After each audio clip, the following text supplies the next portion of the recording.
was just stupid. Everybody was making way too much money in that game because mid-game Kai. nobody did anything. Everybody just devved, and everybody in the game knew how to dev, so it just went insane. Yeah. Hello. Hello, distinct. I mean, compared to that, this France has no dev whatsoever, just as the Spain.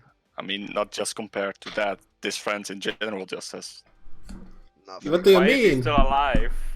France I is the don't strongest know. nation in Western Like, Europe. how is he still alive? His average dev is like what? Hungry. France is the strongest Actually, why country- did I bother showing up? I think this is a bad idea. I just think Because you're nice. Yeah. Bye. Porky, why don't Last you want camp. to make a deal? What's the deal? I'm not indulging these rules. Like, You could just release him, you know. I mean, No. why would I let him make a mistake and then let him get what away kind free? of logic is that? Like, what? A mistake is RNG. Like, what? Yes, and you took that chance. A chance that should not exist? Okay, I don't know. I mean, that's your opinion. The chance is still there. Okay. Sure. Sure. I guess we're playing a game where there's a RNG chance that your country just dies. Like, okay. I mean, the RNG chances when we fight armies, I roll zeros every time and I die because of that. So Yeah. yes, this game is about RNG, and you fucked up. And now you're like, oh, I Okay. don't want to pay anything. Alright, that's sound logic right there. I mean, Yeah, I can't argue with that. it kind of sucks that. Imagine sucks. if he loses, that this entire nation he's just gone. Like the thing is, if you lose though, I will I will release you, but I want land. Because I don't want to like make you give up this country. I do not want that. Because that kind of kills the game, in my opinion. But I don't want to release you for nothing. That doesn't make any fucking sense. Like, I'm what? saying I want some provinces. Like, this is so ridiculous. Like, I lose my like PP for the war. Like, what? I wasn't even gonna declare war on you. Like, I was gonna declare war on someone else because it's a good time for me to declare war. I mean, not with 0 PP.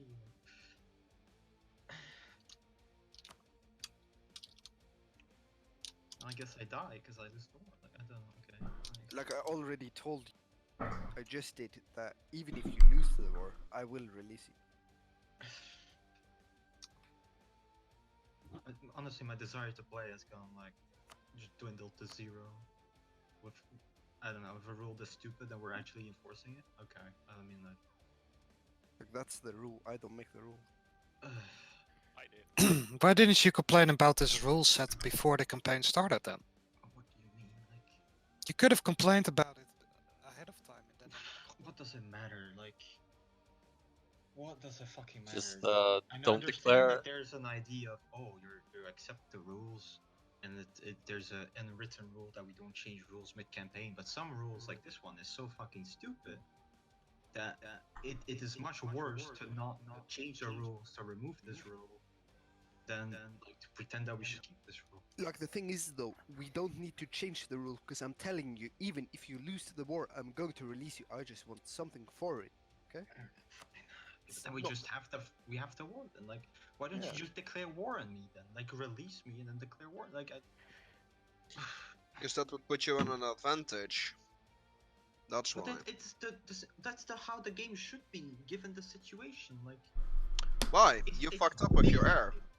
Did you dishonor your disinherit your heir? yes, that's how the game is played. You disinherit your area. Okay, You should not be then- fallen under PU. That's the risk you play. That's the risk you That is take. not part of the MP game. That is a part of the MP It is game not because that's the part of the mechanic. multiplayer game. It is When literally. in multiplayer, when someone gets under a PU, he gets released. That's a fundamental fucking rule of MP. Because the RNG involved True. in that is completely unacceptable for the game. It's an You're unwritten talking rule. about an unacceptable thing, but think about dice rolls. It's the same. The dice It's roll is just not random. comparable at all to this. How can we compare the two? You're talking about Ridiculous, the comparative randomness. too is beyond ridiculous. One, the yeah, comparative. one dice roll is not gonna make you lose your entire country. Jesus fucking Christ. Of course, if there was a dice roll that you would roll and you would either die, lose your entire country or not, then we would not roll that dice ever in the game. I mean, we're not playing slots, are we? Like, what the fuck are we doing? Anyway, I'm not gonna mold. I object extremely hard to these rules. There you go. Okay. Did you get it out? Though you can be snide about it, but I mean, No, I'm just asking. Did you get it out? It was not meant in a bad way. not really. I'm very frustrated actually. Like I played this fucking country 40 hours. Like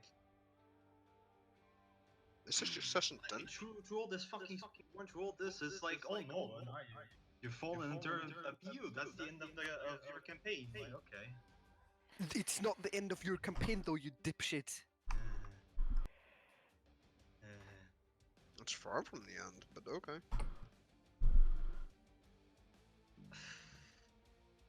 It's only number 1 country at the moment. I shouldn't have nagged, but whatever.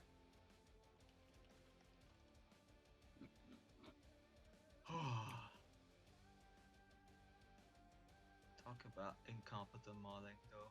Like, let's be real. It's true, though. Like, it's true. This is like such incompetence. Like,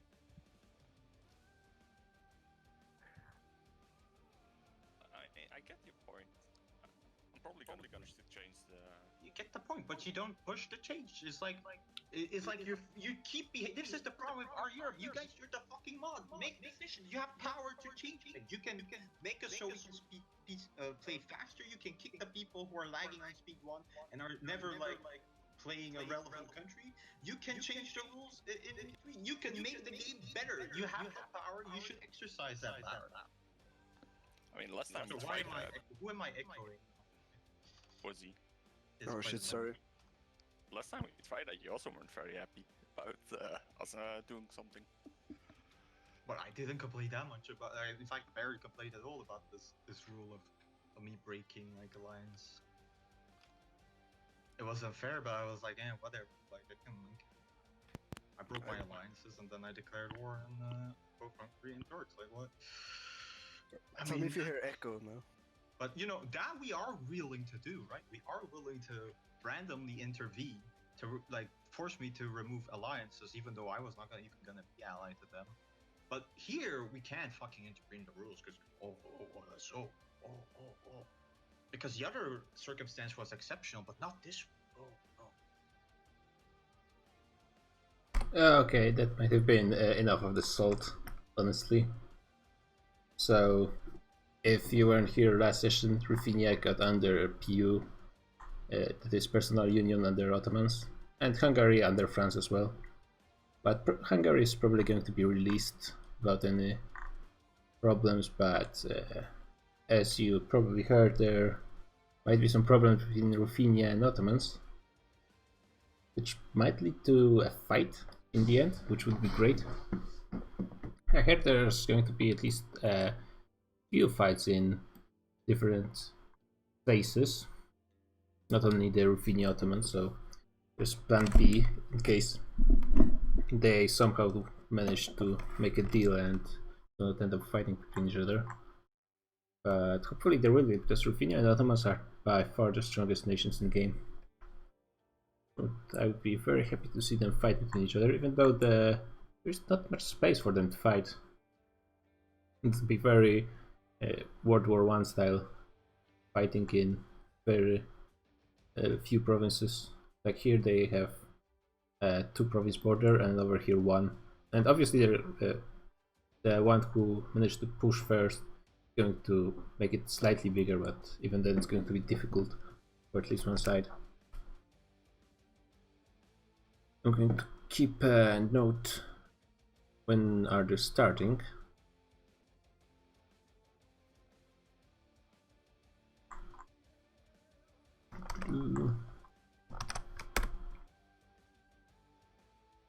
What are we missing? So with the Hanover player showed up, there's still no France player and no Provence player.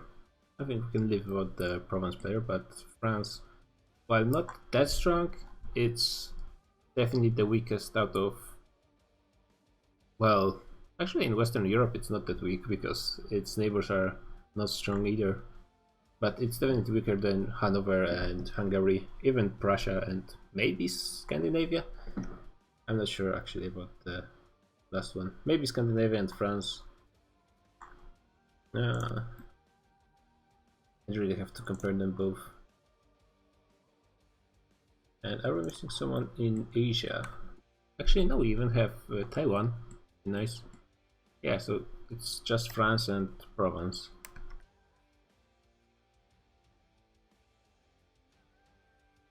Is anyone coming?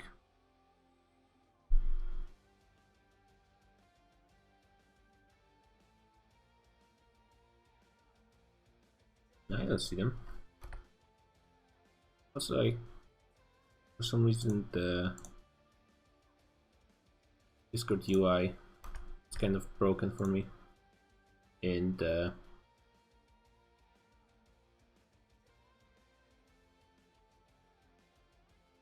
yeah, it's showing that I'm muted constantly, while I'm not actually. That's weird.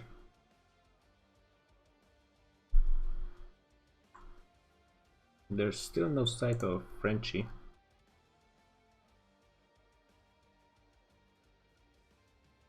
I guess we can wait a few more minutes, but we're already about 10 minutes late. Oh, it's Discord is working again. Nice.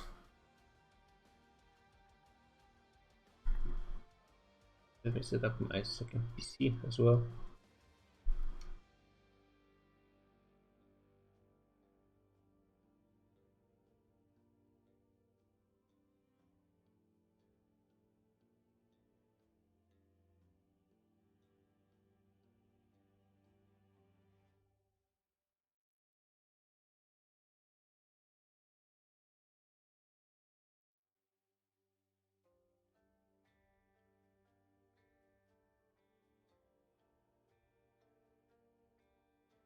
Still no news of the French.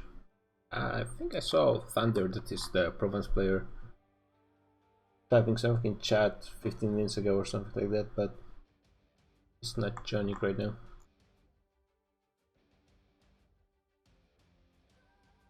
I think we'll be starting pretty soon anyways, because I've been waiting long enough, I think.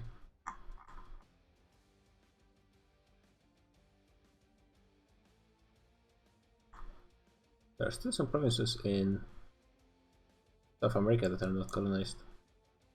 Mostly probably because Iceland is not that quick at colonizing, being focused on navy so much.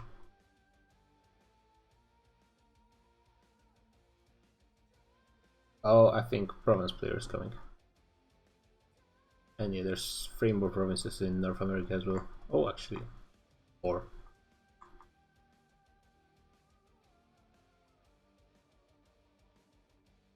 And that's actually when it comes to colonization, because I think every island in the oceans is colonized as well. Malaya and Taiwan were pretty thorough with that. This Provence, I believe. Yep. Even Africa is... yeah, it's all colonized actually. Pretty nice to see. All that territory filled up.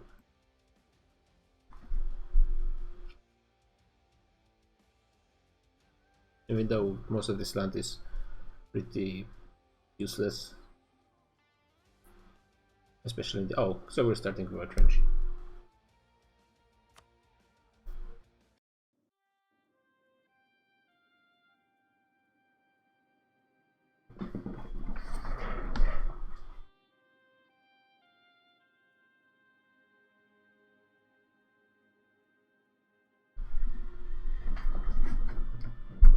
Did we manage to actually load in?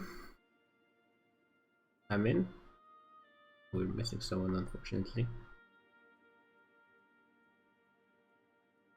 Could it be... yeah, it looks like Kimi is not loading in. I don't see him in the connected this. Oh yeah, he managed to do. He had a problem where he had to hot join because we couldn't start with him for some reason. But apparently it works okay now.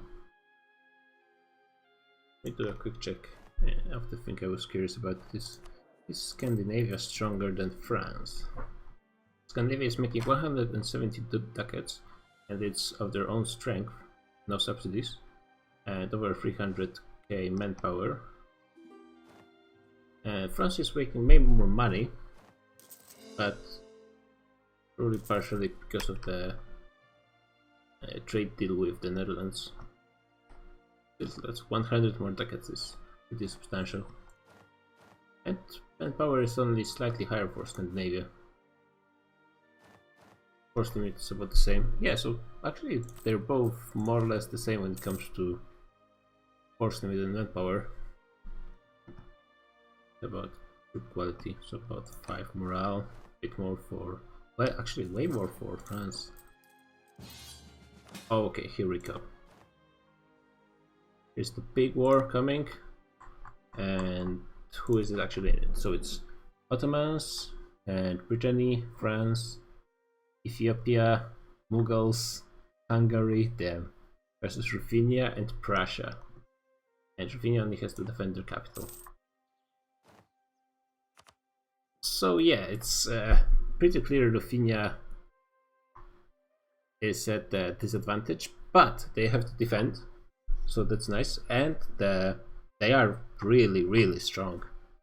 Like, Ruthenia can take Ottomans and Mughals easily on their own, and Prussia can handle France. Brittany and Ethiopia are not really relevant. I guess the Hungary is what's tipping the scales towards the Southern Alliance, let's say. But defending is much easier. Unless it's a fake war. Okay, it's fake war.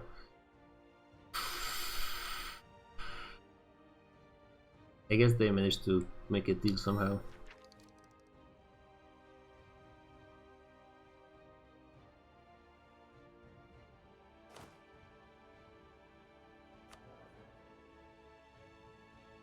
Oh, that's a strange mask on that guy. So they were also talking about just having war after being released, and I don't know if they are going to do this. Now they have what, 10 years of truce.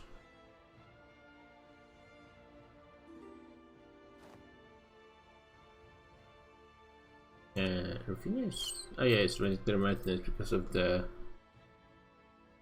separatists probably. Well, that's one war over. Damn. I guess some stuff is still probably going to happen. Iceland doesn't have a truce with the Dutch or the British. In the end, yeah, the French is still not here, just as Provence.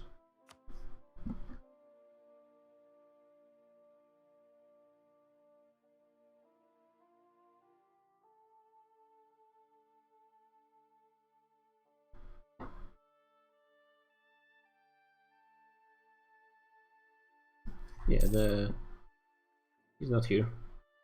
And even though Thunder is in chat, he's not really joining the game. I guess his country is not that important, so that's not a big deal. Japan is struggling, but it's just peasants, so it's not the end of the world. Just a bit more autonomy.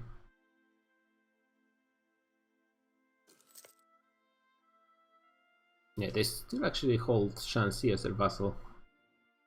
So they didn't lose that much in the fight versus Nepal, and all of this land was high autonomy and probably high devastation as well. So it's not a tragedy. Actually, there's enough forts that it got lowered pretty quickly. It's not a tragedy, but yeah, they're still bankrupt. No, they are not. Oh yeah, because they fought the last war bankrupt. But they're still at -3 stability. I'm pretty sure. Oh yeah, the bankruptcy zeros prosperity anyways.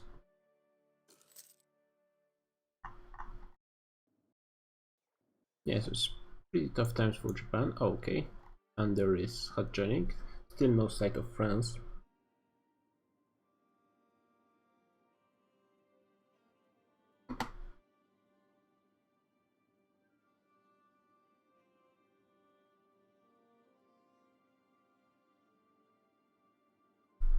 Pretty quick loading, nice.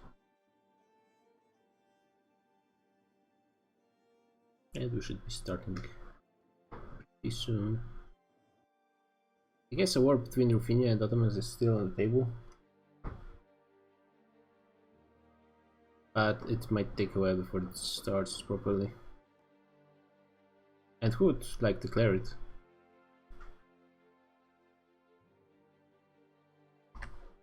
Would Ottomans start it and invade Ruthenia again?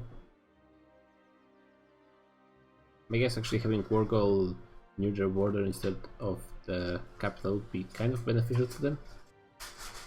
It'd be at least easier to get to it.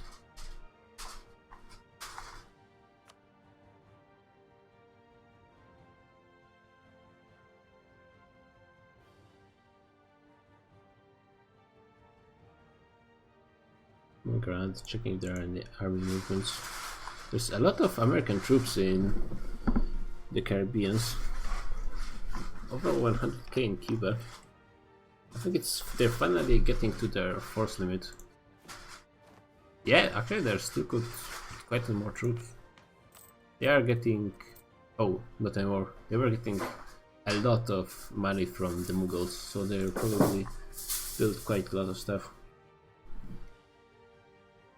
Okay, so over 100k for Americans, and Americans are pretty good at fighting. Yeah, almost 6 morale, 15 discipline.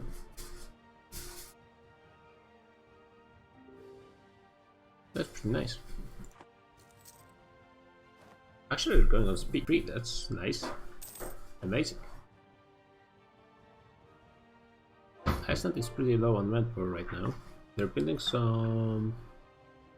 those are transports, I think. Yeah. Well, there's one reason why one would be building transports. Those troops are there for the colonies. And they're not on the colonies, but I suppose the goal is to keep the natives down. And they have a 60k as well, which is pretty decent. Well, they are pretty high def. Let me check exactly how they're doing it. Yeah, so as you can see, there are 20s, 20s, 10s.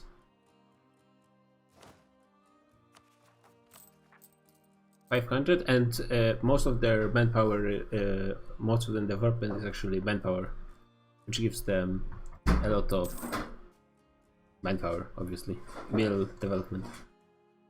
And when it comes to buildings, yeah, they actually have full barracks everywhere.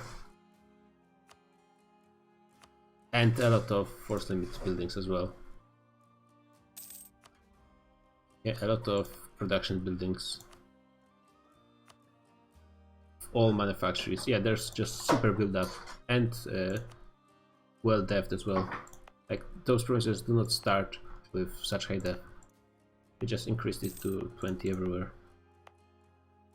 And yeah, as you can see, the goal is to give as much manpower as possible.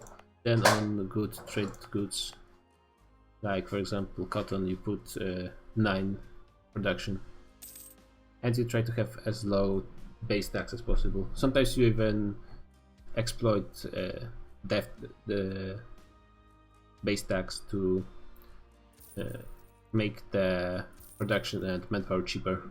And as you can see, 18 mana for an increase, and it's already built up. Yes, it has been already increased 14 times. Even the jungle provinces are not that expensive. And there are quite a few provinces in the Caribbean.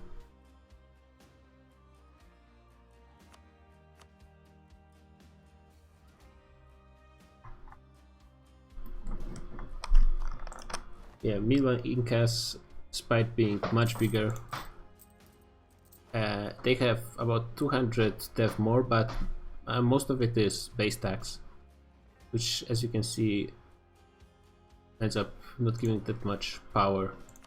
They do have more force limit, because force limit is calculated from development, no matter the kind. Actually, are they earning more or less than the US? Yeah, US are earning basically the same, but the Incas are gaining a lot of their money from gold. Yeah. More than 1/3 of their money is from gold, and actually they could be earning a lot more.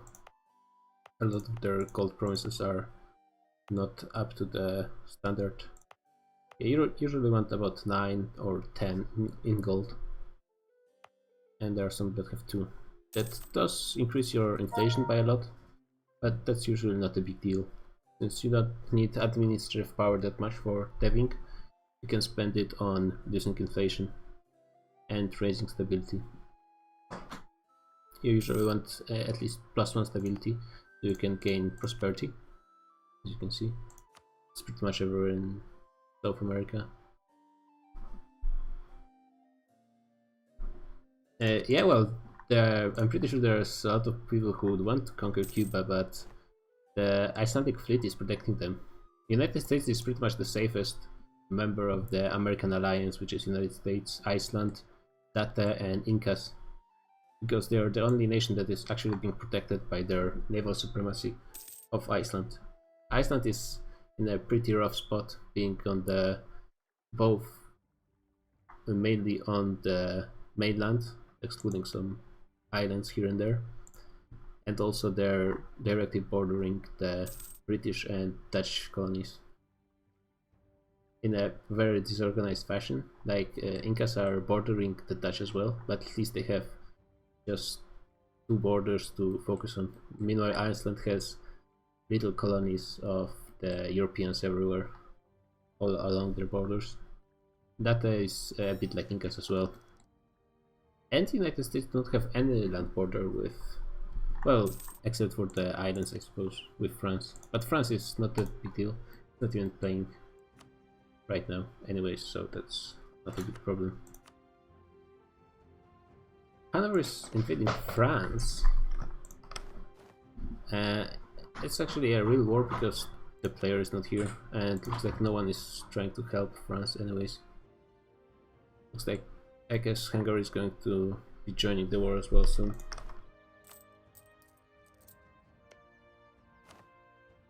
Yeah, everyone is going to be just killing France now.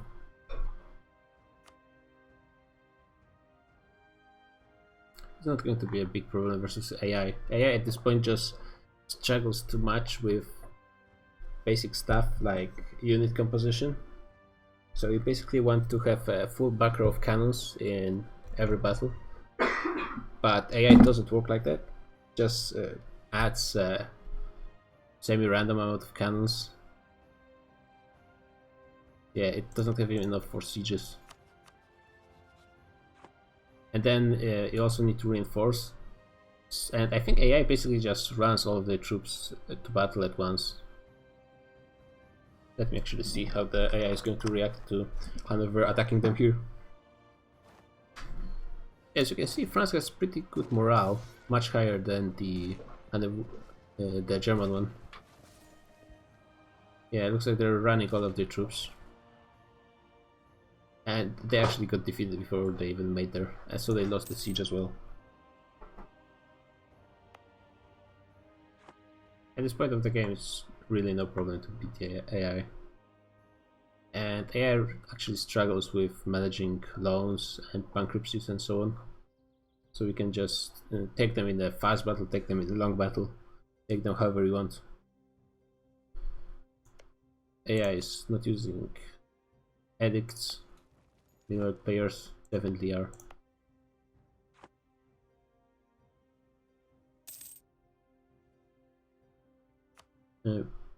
Since Britannia and Provence are both players, I'm sure that they're going to be invading from Iberia pretty soon. Just as Hungary and I guess maybe the Dutch and Great Britain. The problem they have is they have truces everywhere. So they're going to have to wait for 4 more years before all their neighbors just jump on them. I'm actually going to be right back. There's going to be a small battle between France and Hanover, but I don't think it's going to last long. As you can see, the Germans have 3 times the cannons in the back row than the French. They're actually going to be able to win because the Germans had their reinforcements too far back and they didn't manage to come in time.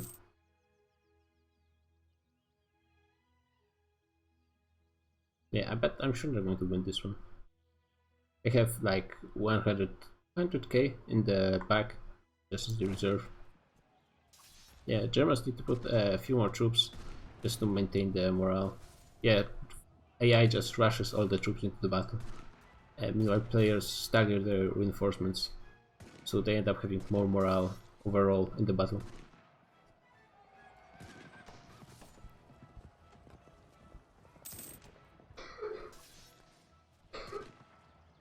Yeah, France is moving more troops to the battle, even though it's already lost. It was actually pretty bad that he lost the siege. I don't know why he's keeping his forces so far back. I understand not putting all of them because they're not all needed, but not keeping any reinforcements next to the sieges might have been a bit reckless. But yeah, it's not that big a deal. The sieges in the south are ended because France just pulled their forces back anyways on their own. And there are not that many decent forts in France. Actually no, there's quite a few decent forts. He actually updated the fort setup since I was playing Austria and attacking France. And he's actually recruiting troops as mercenaries. He's actually recruiting mercenaries. It's pretty decent because even if you're not fighting battles, you need them for sieges to save some manpower, so that's not that bad. And Incas are attacking the French colonies as well. Actually, why are they attacking them? I'm going to check this in a minute. Be right back.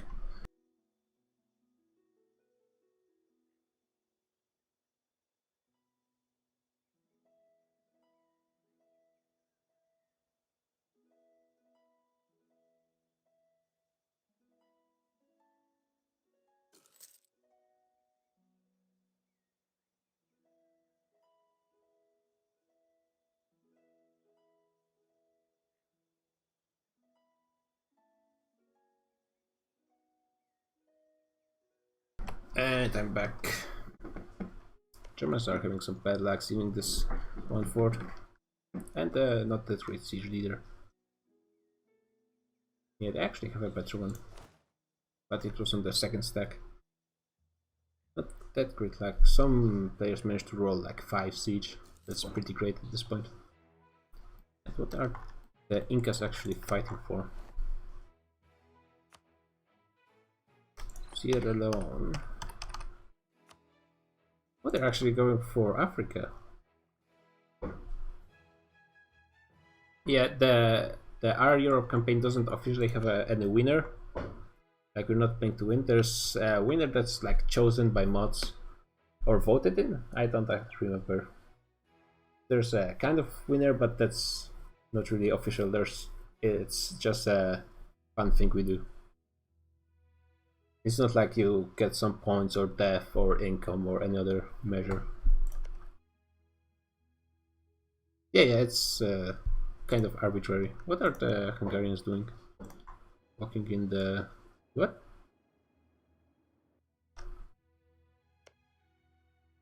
And now they're... oh, what? I think they did kind of go according to plan. The Hungarian escapade. We're going to take the Italian lands of Brittany, which is obviously pretty smart, and there's nothing the... oh, actually Provence is in it as well. It's actually Provence conquest of Brittany. And Breton troops are not doing that hot. They do not have enough cannons, they do not have enough infantry, and they're keeping their stacks separated. Actually, if they... no, it's now going to this battle, it's just... It's... Gerald is playing Brittany and he doesn't have much experience. That's a long story, Modo. Basically, Provence... I was Austria before, long time ago. And Provence joined the HRE, but because of some mess we ended in war with them. We kicked them out of the province proper and the northern lands. Then they moved to Portugal, and Aragon and Castile fought each other so much they basically collapsed, both of them. And then Brittany moved south and Provence moved from Portugal. Of course they had support of France and other big players.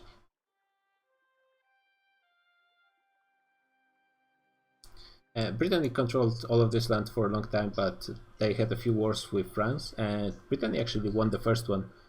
They had all of the Brittany and took some lands from Catalonia and southern France, but then France came back and just beaten them. Britain is not really in a great spot with the corruption and being behind everything. As you can see, they have 50k right now, limit of 100, and even Provence, despite not being too big itself, it's much stronger, especially with the help of Hungary. This is basically a non-contest. Ottomans are invading Naples. Not sure why, because this land is very devastated. It's basically the last enclave of AIs in all of the world. Like Plemenken, I think, is... no, it's a vassal of Brittany. Tennis is free. Naples, Jared became a vassal of Ottomans last session.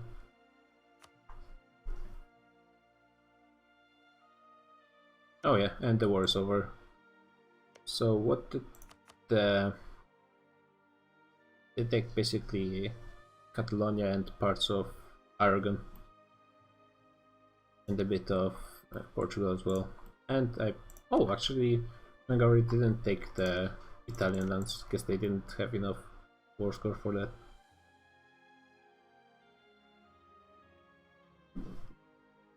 Yeah, just people didn't want to conquer the North Africa for some reason. It's like not high def, no buildings, not great trade.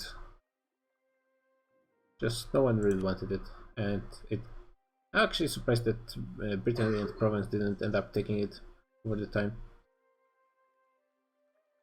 But I guess they just didn't bother.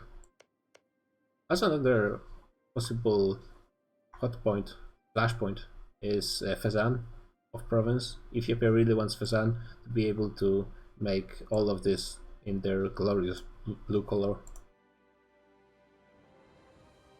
You only need like 1 or 2 provinces more to be able to turn this wasteland into their Ethiopian blue. Another big battle by Hanover. And yeah, with the reinforcements, the Germans are going to start crashing the... Oh, there has been some problem with the stream? Or is it just on my end?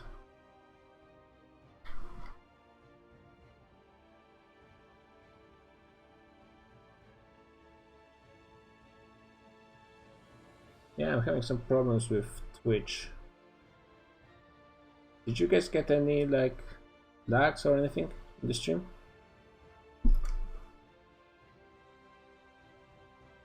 Okay, it looks like to be working now.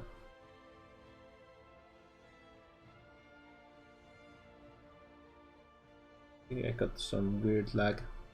I'm not sure if it's on the... Yeah, it shows that I dropped some frames. I think there has been a pretty big lag of some kind.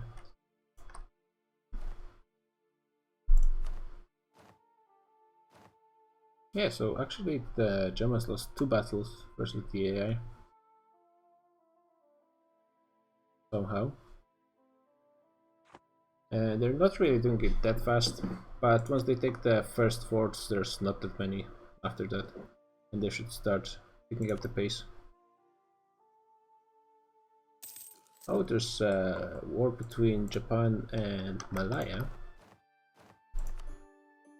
And yeah, it's just a fake war, I guess. They take anything though.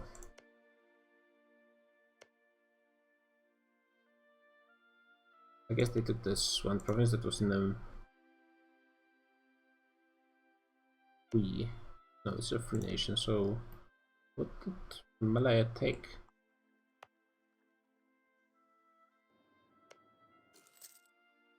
No, I'm not really sure. I think it was like 5 years. Yeah, so it was barely anything. Ottomans fighting Tunis. BJ is invading. What?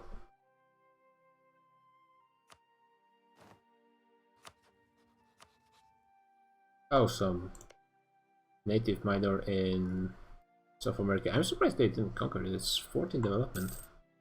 And yeah, it's. I'd take it. And Conquer 2.0 was a player in the day. I don't think it's anymore. Yeah. Is there anyone in chat to tell me if the stream is working properly? Just type anything in chat.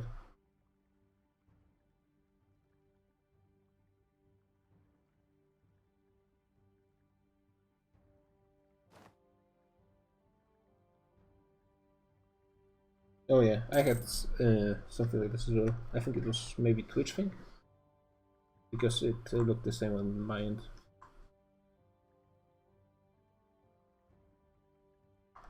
Yeah, it's just AI wars. I was promised some player wars, so let's see if they deliver.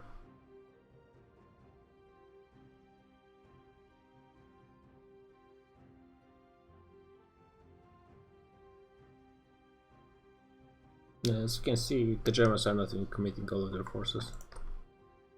They did lose a lot of manpower.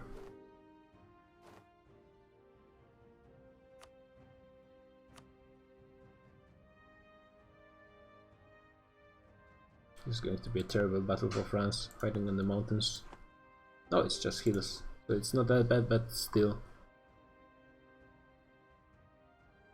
And this may push the over 100k in the north back south.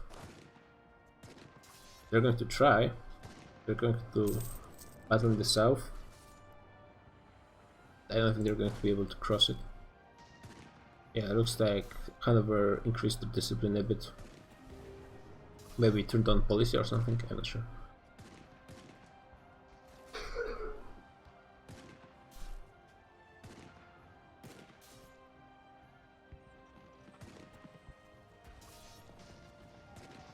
Can I? Huh. Okay.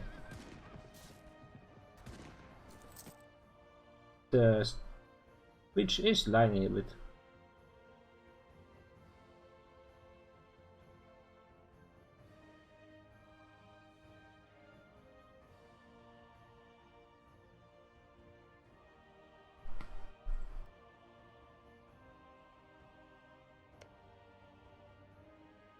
Oh, okay, now there's a real war.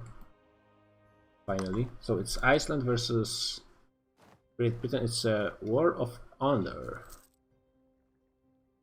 So it's on based on a diplomatic insult. What? So it's Iceland, Data, and United States without Inca, which is pretty interesting. Versus Great Britain, Hungary, Japan, Scandinavia. And that's it, so no Hanover this time. Iceland is doing a landing in... Actually, they were here in the beginning. It's United States land. And I guess it's Florida, or... Yeah, I guess it's the eastern Florida, western Florida. They are going for the Yukon as well. And they are not at war with the Dutch. So the Dutch are no longer allied with. I guess they're not. Okay. Then I suppose it explains why Incas are not in this. Maybe they just don't want Patagonia for themselves. Meanwhile, United States and Iceland have a lot to gain, and data as well, of course. There is a lot of colonial troops though, and looks like Great Britain tried to move their fleet between Canada and the UK, but Icelandic ships are already there waiting to catch. As you can see, great superiority in morale for Iceland, but England does have a much higher engagement with. Because of their leader, they have a much superior admiral this time. It's not that important because all the heavies are fighting anyways, and half of the fleet is transports for Great Britain.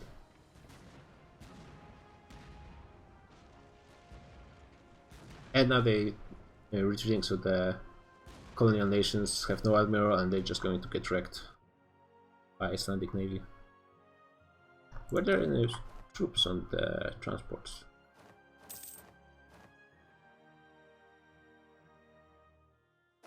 Oh yeah, the Icelandic troops are successfully blocking the transports by Great Britain.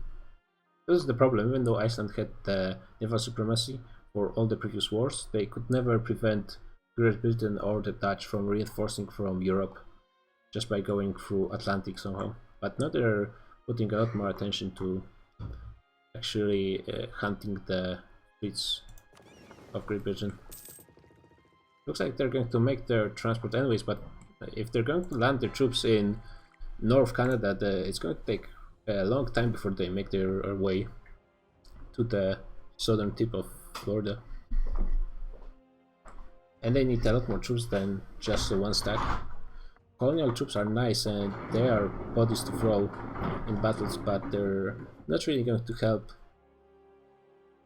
without the strong British force to start battles.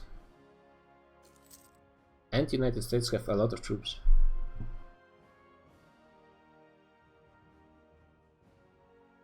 Looks like those two colonial stacks are somehow stuck.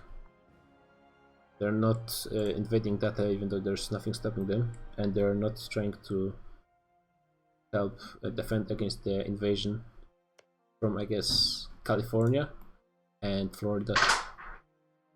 Meanwhile, the other colonial nations are kind of running around, not sure what to do.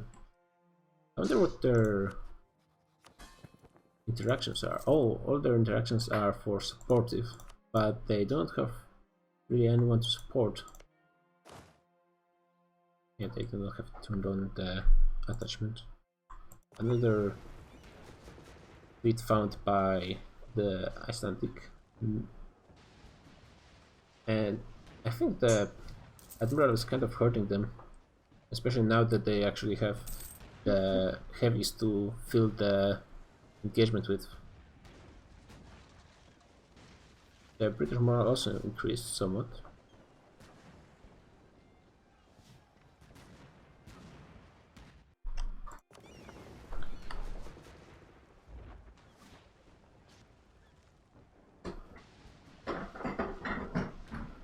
Yeah, it is like the Cold Wars. Although Iceland is actually no, Iceland still controls Iceland proper. Icelandic Iceland. Just so you're sure. It's not really working that great for Iceland as the previous battles, but I think they're going to win this eventually. Wait, actually Britain has some reinforcements. They moved their heavies a bit too fast. They moved all of them at once. And because of their low engagement width, they're not really doing as well as I'd expect. Also, the Admiral is inferior to the British one. There is some more heavies for Iceland. But they got... oh no, they're going south, okay.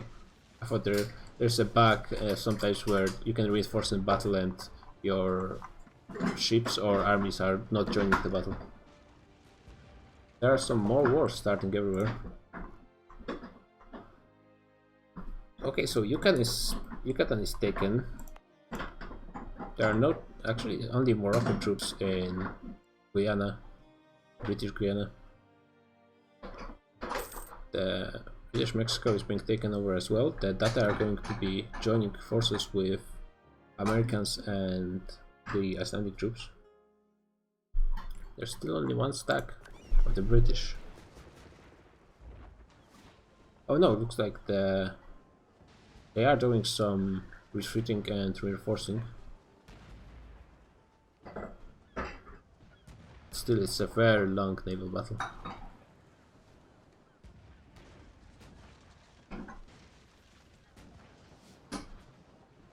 I really don't know enough about Navy to be able to tell. Are you seeing the naval battle, Basantek? Yeah, I'm watching it exactly now. Yeah, Didn't- I can't open your stream. You can't? No, I'm in the war, so it's stream sniping if I do. Well, you're kind of, but are you actually doing anything? That's not the point, is it? Well, depends on how you look at it, I guess. So Iceland went to battle with all of their 100 heavies, despite having lower naval engagements than Great Britain, because they have much lower maneuver on their admiral. You check, doesn't he have the policy for global engagement with? He has expansion, or is it exploration? Let me check. Oh, it's exploration. Well, Britain is Yeah. gonna win, but looks fit. Yeah, actually looks like Britain is actually going to win this, somehow. That's good, because else Iceland would have gotten 27 heavies. There are still some ships for Iceland that he could reinforce with. And He has 16 just standing next to it, and another 15. But he needs to hurry though. Like, yeah. oh, he's Oh yeah, more are coming as well. Oh, too late. Oh. Yeah, that's- He did manage to catch them. yeah, but now he doesn't have others. Yeah. And I think he should reinforce immediately, because now his light ships are fighting. And I don't think he wants that. Actually, no, that's Iceland. Britain just went out of it.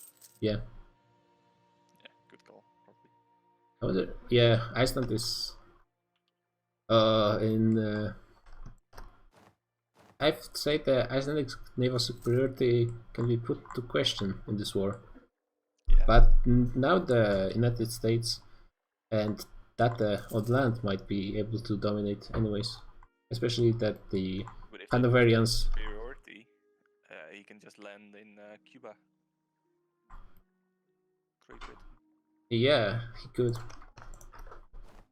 But is it that superior? The United States is just part of this war. He's not the. He only has 1 fort, so probably getting Cuba is already 50% fort score. Yeah.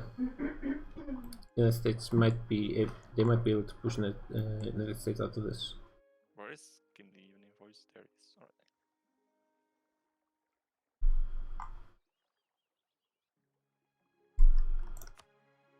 But they could also give occupations to the United States, and then he would gain war score, I believe. And the naval supremacy would have to be good enough so the British could really suppress the Iceland in their ports. And the problem is they're out of sailors, but they are gaining quite a lot.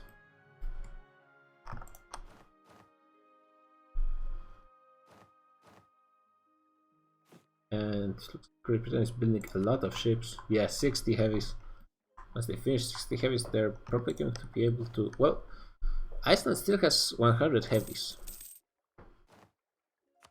So if they engage well, they should be able to actually win with their morale superiority. And they actually could use a better admiral as well. There's no heavies here. Well, are they building heavies? No. Why doesn't it say? Okay, so they're kind of like reorganizing.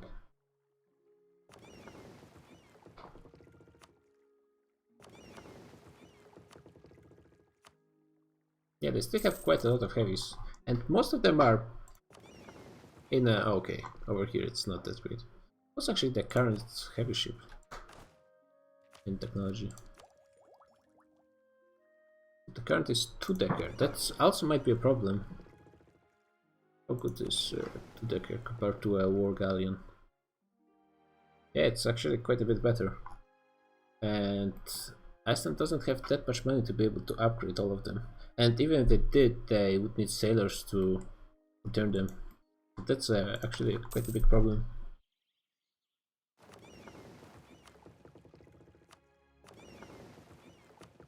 The British heavies are all 2-deckers, and obviously all the new ones are going to be 2-deckers as well. Yeah, they should be a problem, but they're not going anywhere. I think it's because Great Britain is keeping all of their subjects on supportive. I mean, Morocco did move them here, which was a pretty nice move from the AI, but they're not using those troops at all. I'm actually surprised Iceland didn't keep like 5k to occupy all of Guyana, like they did with Yucatan. It's kind of surprising to me. But I guess the clock is ticking for the British. Their colonial troops kind of rallied in the, the Rhode Island area. They have 100k over here, but that's still way less than US plus Iceland, not to mention Date, where they're in the back as well. Yeah, Morocco is a march of Great Britain, obviously. And oh, looks like Nepal is invading Brittany along with Fiji. Is it? It's not a player war at all. Yeah, it's just Fiji, Malaya, Nepal, and Taiwan invading Brittany. Okay, that's an interesting move. They could join in on the destroying of France. Actually, it's Britain still. Yeah, Britain is still being played. I thought Gerald left after he announced his departure, but looks like not really. And I'm pretty sure that the Indians are going to take some of this for themselves. Let me do a quick check. Are there any other player wars?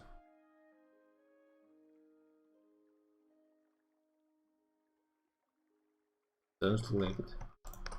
And Hungary is not moving any of their troops to help. Oh, damn. Paris is German.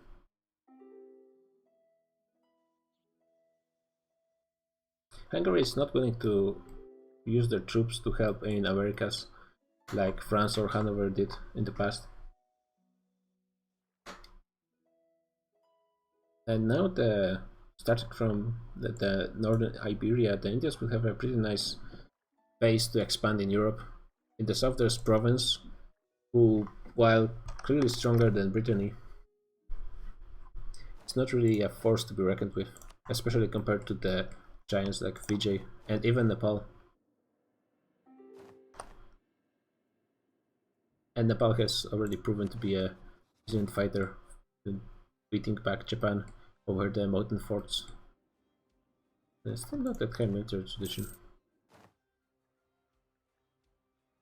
And to the north is France, which is an AI that's already being eaten by everyone around him.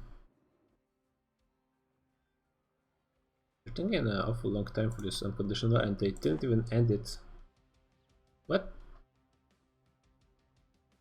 Maybe they're waiting for a diplomat? No. What?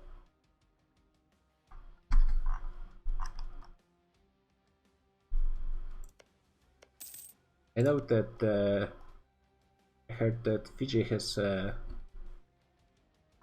coring rage to Iberia, so I expect most of it go to the Fiji because he has lands in Africa. Actually, Malaya has some lands in Africa as well, so they should have range as well. Also, how are the Incas doing with their war? It might be kind of difficult to force France out of this war. They only had naval battles. And they managed to occupy only a few colonial provinces, which do not give that much war score at all. Might be a war that lasts for quite a lot more. They're still in alliance with the Americans, yeah. All the Americans are in part of one alliance, which makes sense for them. They're all individually very weak. Even Iceland, despite having on paper the strongest fleet. Oh, there's another naval battle. Not that many heavies engaged. Iceland might be keeping their heavies a bit too much in the back.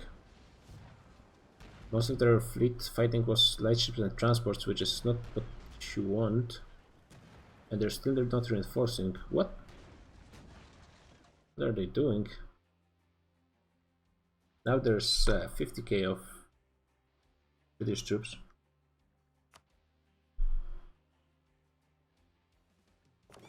Okay. Iceland managed to catch a small stack of colonial ships. Always something.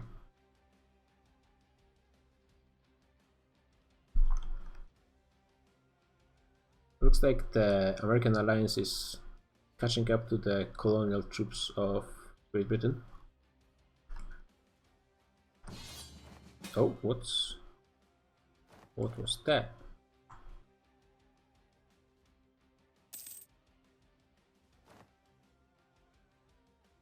Do a quick check if there are any new wars.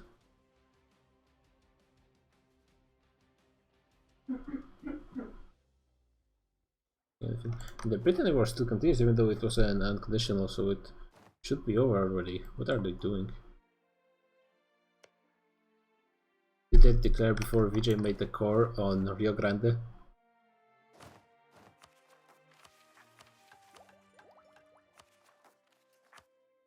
I think that's exactly what happened. They cannot take any provinces for Brittany. Did they send?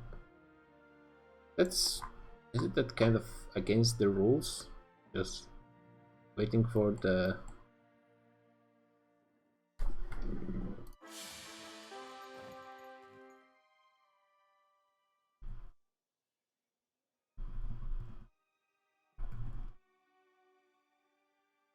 Well, I'm going to quickly send a message to RadioX asking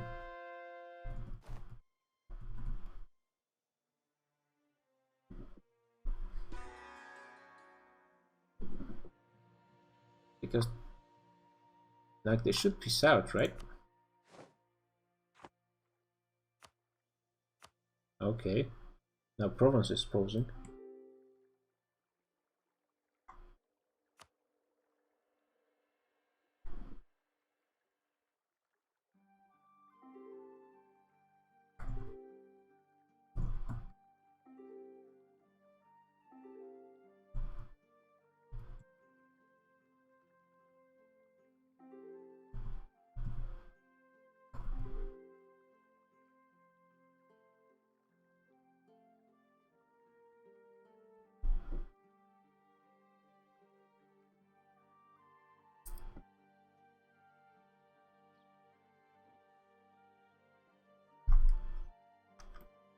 Yeah, even if Vijay doesn't have a diplomat right now, they clearly had an opportunity to use it.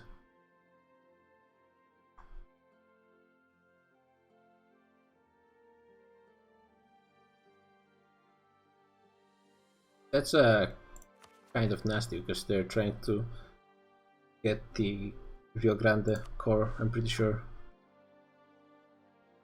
Yeah, now they will have a diplomat. But they only will have range for Malaya.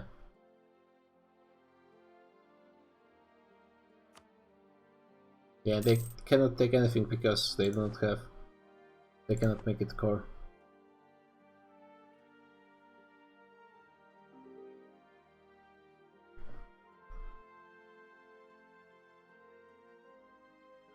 Vijay has a diplomat right now. And they had it in the past. They just didn't use it. Oh, Incas managed to land in France. they got kicked back, but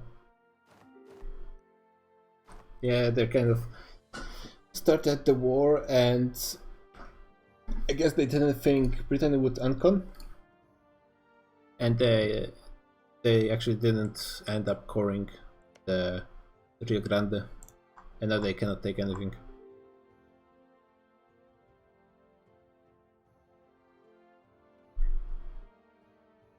Yeah, it's unfortunate for the Asians, but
yeah, unfortunately I can't write in chat. No, he has a diplomat.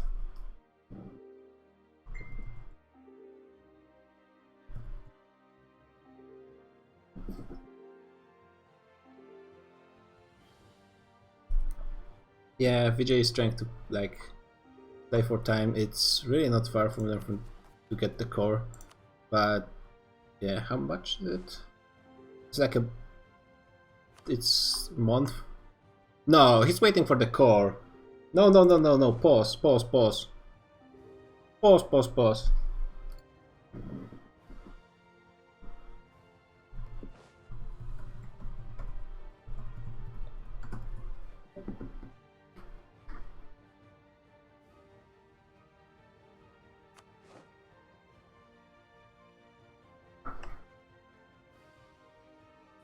He's waiting for the core.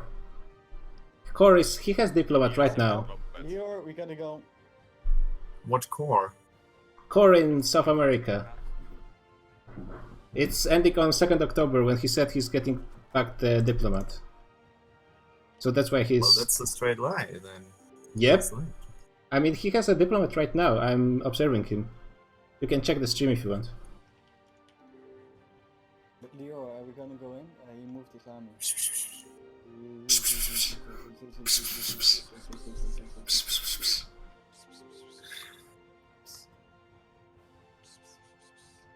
I don't know.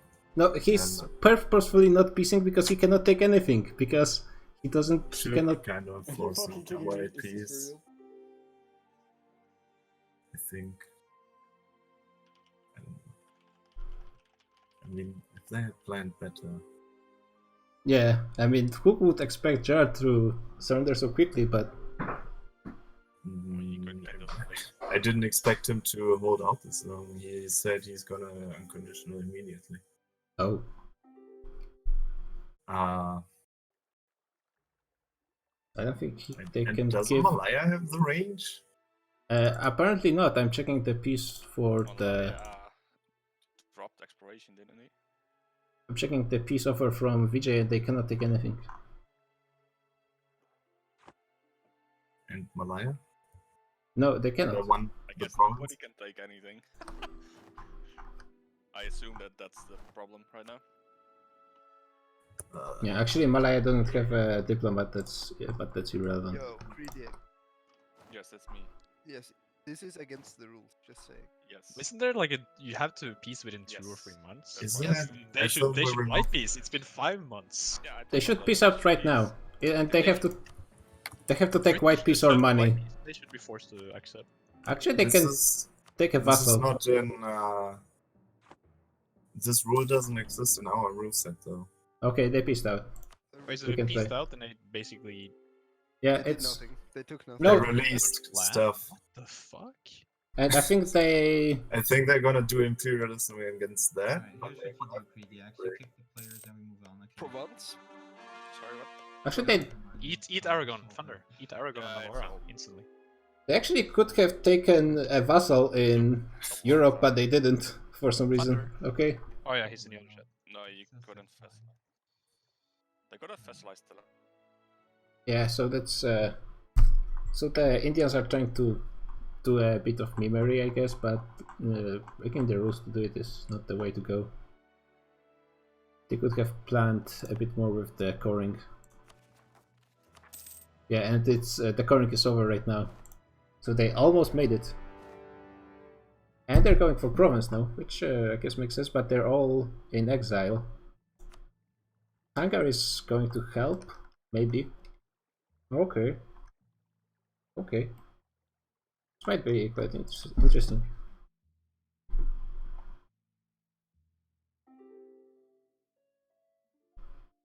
Asian invasion.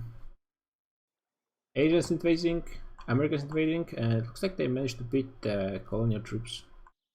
And maybe the British troops as well.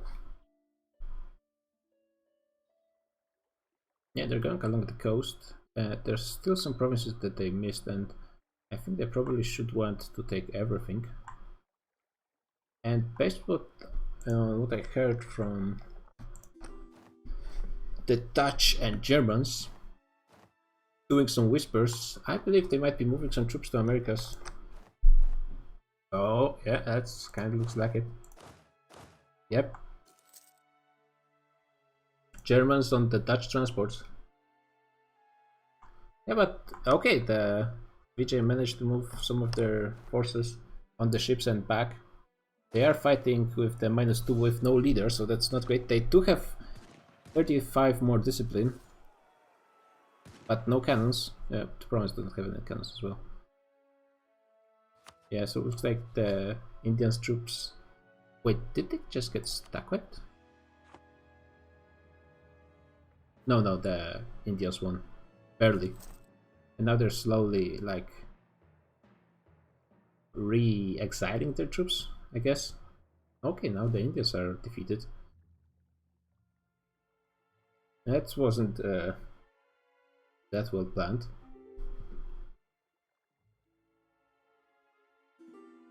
Yeah, they could have waited a bit.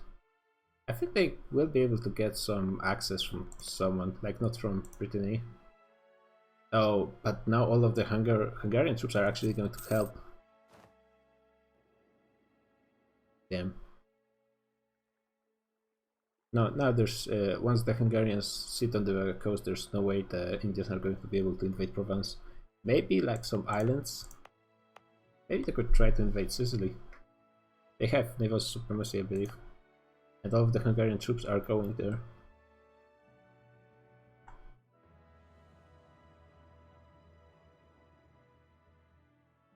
I think if they like gave it a bit more time, but it's a bit this. Oh, and the war is over in the Americas. A lot of new lands for United States and Iceland. Strangely enough, Iceland gets the land of what would you think is United States. I don't think it's that great land, but it's still a lot of provinces. And actually Iceland needs all the coast provinces it can get because of the sailors. But that's a lot of land. And what? It's actually not... What? The Germans are not invading Americas but Great Britain? What a twist! Hungary and Japan are still on the side of Great Britain. So Hungary might be able to invade through Hanover to the Netherlands, it's not out of the question. The Hungarian troops right now are helping versus the Indians. So I guess the Great Britain is not going to... Yeah, Iceland is doing well. That was a great war. I kinda wish they took this for themselves, the Yucatan. But whatever. Oh, they're giving all of this lands to Vassal. Maybe not all of it, but just parts. Oh, it was a claim of United States. So it's easier for them to annex this.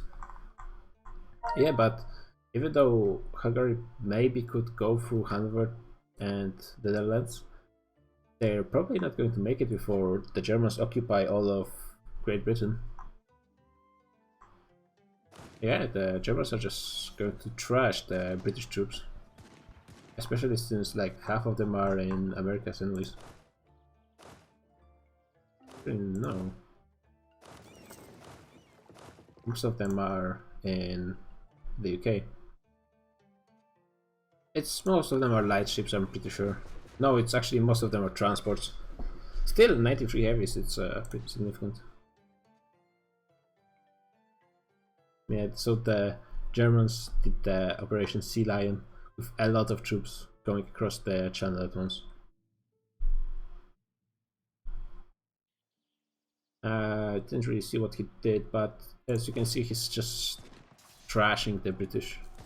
He has much higher morale. He doesn't have a general in this army, which is not the best, I'd say.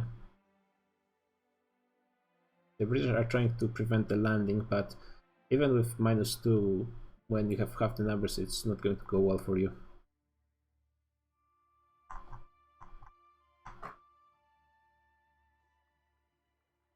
And the Germans are not really moving any troops to help Great Britain. I guess they don't think they can.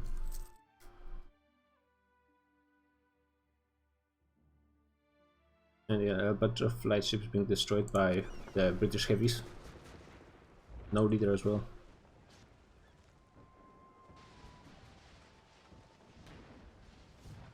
Another. Actually, those Germans are waiting quite a long time for the landing. More heavies to support for the... But still no admiral for the Dutch. They really need the admiral. The UK is trying to go for the one stack. And to be honest, they don't have that many infantry and they still don't have a leader. So if the British organized well enough, they might be able to take them, but they're not reinforcing at all. That's too bad. And the British leader is really bad. No cannons as well for the Britain.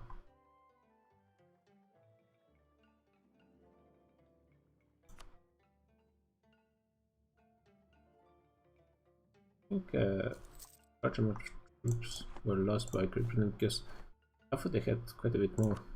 Are all of their cannons in? Yep. Almost all of their cannons are in Americas. Hello, Gerald. How did you do? Yes. I died. No, you outsmarted the Indians, clearly. What? You Oh yes, outsmart? they're fighting each other now. Yeah. Are they? What? Not each Yes, other, they're not. but... Oh, your enemies are fighting each other, yeah. That's true. I mean, everybody's an enemy of the Britannian state. What? Oh wait, Ottomans declare on me now. Oh. Actually, why would they do this?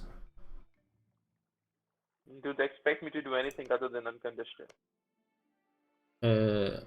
Oh, it's for the vassal, I guess? Why would they do a major war over a vassal? I mean, it's free provinces and you're not going to be able to defend them. That's why, I guess. Oh, Great Britain is losing another big battle. I'm not sure why they were Okay, there. I'm gonna leave you with your stream now. I'm gonna go back Yeah, to my phone. you did well for even with some luck. I mean, I was there for one session. I couldn't have done much anyways, but Yeah, the why Britannia did was Robin play like shit? Britannia was a pretty dead nation, to be honest. Yes. Anyways, bye. Bye. Oh, there's a war between Scandinavia and Prussia, looks like. Scandinavia is getting support from Hanover and the Netherlands. Hanoverians are not moving anywhere. There are a lot of Scandinavian troops being recruited, over 300, which is still 100 less than the Prussians. But can the Prussians get across the... No, it doesn't look like the Prussians will be able to get across Denmark, which will mean the slog through Finland, which might be where the Scandinavians are able to push them back, depending on the quality. Oh man. Now it's happening. God, finally. The Provence war is still going on, and Vichy troops are, I guess, Great Britain gave them access. I'm not really sure why. Well, Hungary is kind of allied with Great Britain, but then again, Hungary is not helping Great Britain, so maybe they just... Oh, there's also Netherlands troops. Yeah, looks like Great Britain is basically lost. They didn't even siege Calais. Yeah, so it looks like the Indians are reorganizing in Morocco. And they're going to use that as a base for attack on Iberia. But going through a strait into so many Hungarians, it's going to be difficult.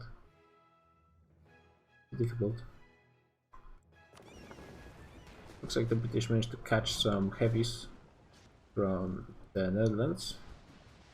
They still have their great admiral, but the Dutch admiral is better than the Icelandic one, or at least like about the same. Still, there looks like the British are going to win this one unless the Dutch reinforce, and they do not seem to have that many heavies to support. Yeah, looks like the battle for the main islands is basically lost anyways, but still there's not that much war score from all of this.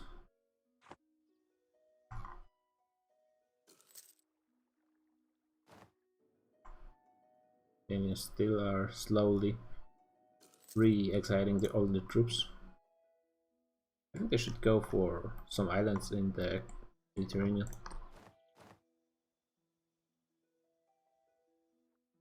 And the Prussians are moving for Finland.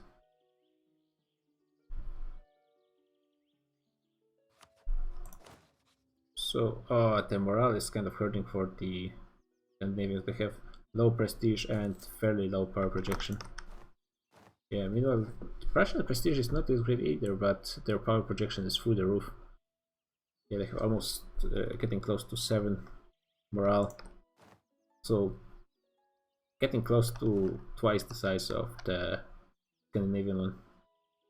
They would really use a boost to their prestige and quick. The discipline is actually a bit higher for Scandinavians, but they do not have the... No, they actually have the same infantry combat ability. Yeah, but that's the problem, they need a lot more troops for the start to be able to even fight in the battle. They're not going to make it in time, especially with how long the distances are in Finland. Yeah, now they're going to be reinforcing at feet. Yeah, that's not working out great. I mean, Hanover could help them.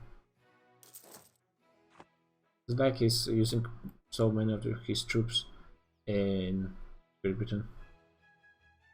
He still has, what is it, 100, 200, 300, 400k in Germany. And if he took just a few provinces from Prussia, he could form Germany.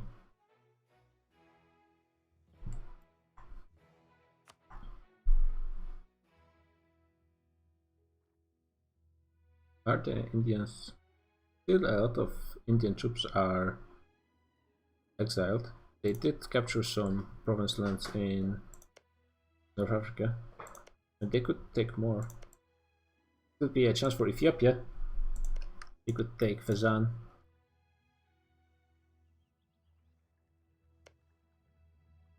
Yeah, so despite most of the UK getting occupied,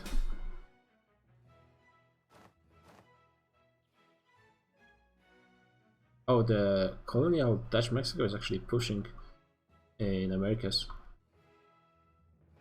The colonies of Great Britain should be able to push them back, but because of the, I think the supportive instructions, they are kind of too passive to do this.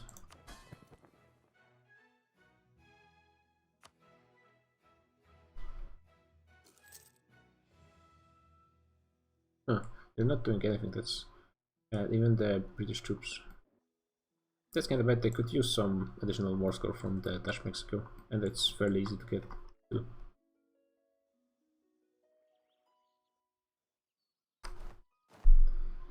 Yeah, so Scandinavia lost their fort, so level 6 as well. So not likely to forgot to upgrade.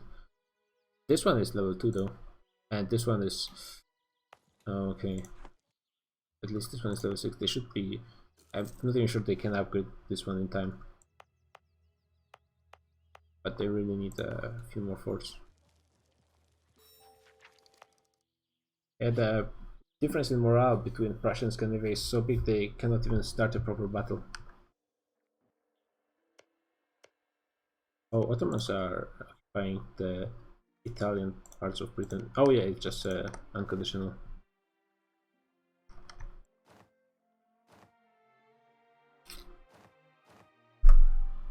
I guess we should pause.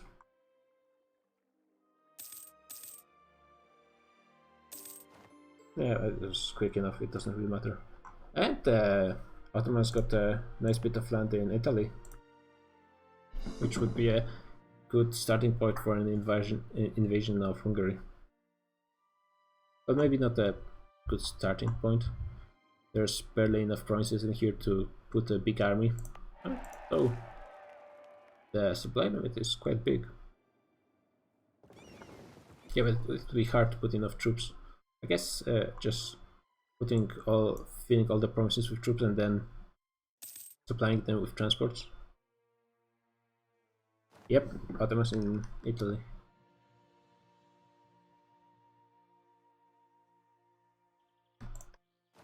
Oh, another battle with the Russians. Yeah, the Scandinavians are not doing too hot. They actually got caught in the west by the Prussians. Who would dare to remove the Ottomans though? They're like twice as strong as Hungary. Yeah, looks like Scandinavia doesn't have much of a chance now. They lost all of their good forts, I believe. Yeah, I don't think they have anything else. Now the Prussians will just roll over the fort in the north and then just move south into Stockholm. Oh, and Hanover pieced out, so that was the last hope gone as well. Which kind of surprised me. I really think Hanover could push into Prussia. Maybe he was afraid Ruthenia would intervene at this point. Yeah, Hanover does have a higher army than Prussia, and I'm pretty sure. Well, both could probably recruit a bunch more troops, but 25 mercenaries, 0 mercenaries. Oh, I guess Prussia has way more manpower than Hanover. Well, I guess he only used the Slacken to increase his manpower over the maximum. The maximum is similar.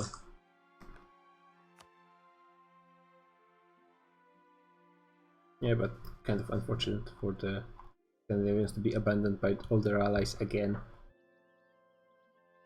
And I don't even want to know what the Prussians do with the map this time. You know, the Hungarians are still sitting in Iberia, not doing anything. Provence taking newly released Aragon from Brittany. Oh yeah, and Malaya is starting to take all the islands finally. They're taking the Polaris and now they're landing on Sardinia. Yeah, because all of those islands are pretty much undefended. I mean, if they really want yeah, Taiwan is landing in Italy. Hungary and Italy. And if they want like decent... Okay, now Hungary is realizing that maybe leaving all of their heartlands totally open might not have been the best idea.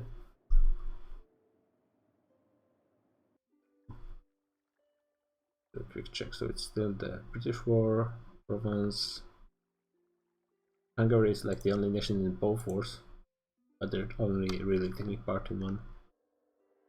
I guess maybe Hanover was too afraid of Hungary to engage Prussia.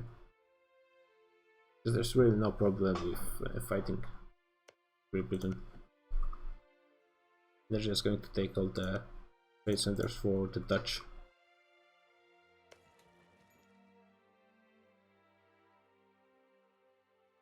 Oh yeah, now there's 100k Malayan troops in South Italy.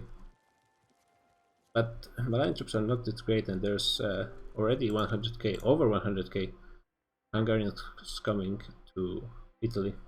They need reinforcements, and I think they would use them rather quick. Let's see if Japan is actually fighting in any of the wars. Nah, just like it. I think all of his armies are still in Korea, in China.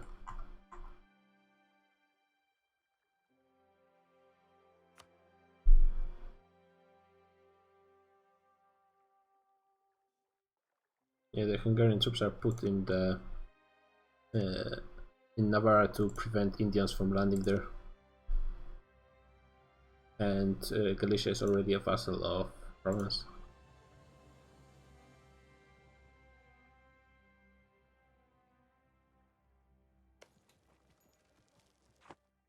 So the Indians are sieging Cosenza, but I think they would really use some reinforcement there. Soon the Hungarians are going to have numbers advantage over Malaya, and Malaya is a naval nation. Their army is not as strong.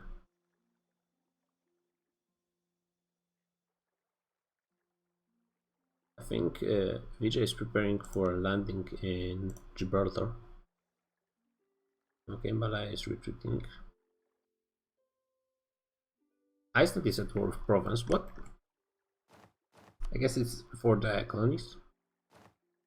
Oh, the Incas. It's the Inca conquest of Alcantara.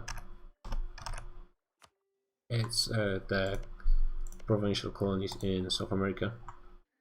But I'm sure the Icelandic nation will be happy to take the province colonies. The Netherlands are recruiting a lot of troops in. Oh, I guess it's to prevent the British from taking the Mexico. Yeah, because that's actually kind of a problem. Even though the Dutch control of UK, they're not going to get to 50% without fighting at least a bit in North America. And in North America, the British are actually going on the offensive. They've pushed the Dutch back to their Mexico colony, and they're going to be going over the border soon. There's a pretty nice fort for the Dutch, but it's only level 2.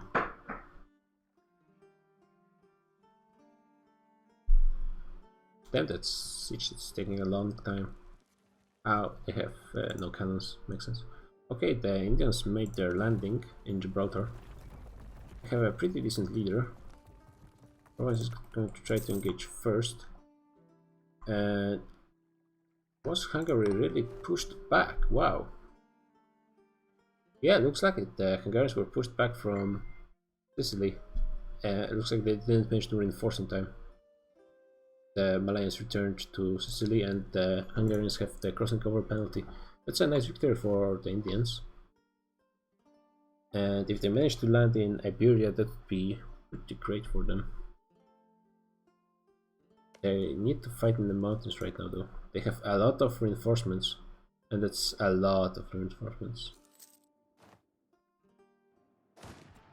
Even so, Nepalese as well.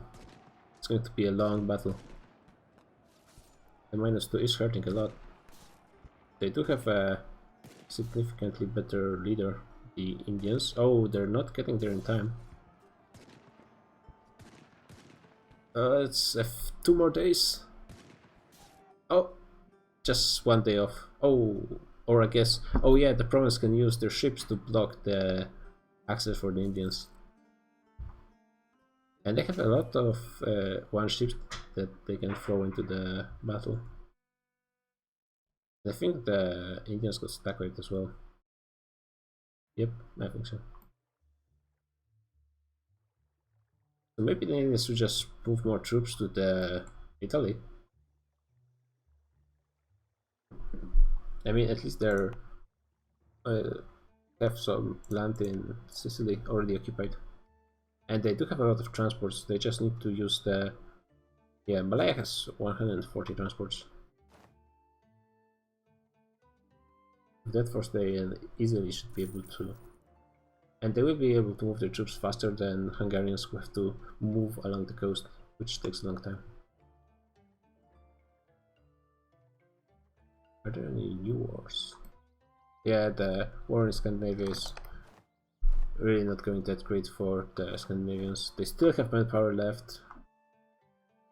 We have to try and engage in Stockholm. But yeah, they're already reached. Actually, they took all the loans they could. Yeah, but they have such low morale. Over 2 points more for the Prussians. And now they're catching the reinforcements. Because the Prussians actually have 2 artillery stacks.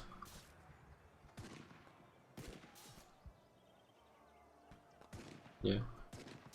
If the reinforcements get there, then Scandinavians may be able... No, there's more reinforcements for the Germans as well.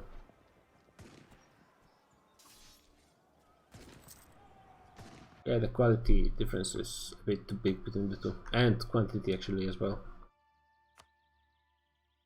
Yeah, unfortunately Scandinavians didn't manage to win even a single battle over the course of this war.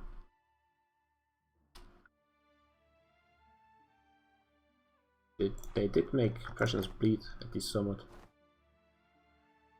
Yeah, which only means they're getting down to their maximum manpower instead of being 300k over it. Oh, someone unconditionally surrendered, I think. Yeah, it's Scandinavia. Let's see what Prussia does to the border gore.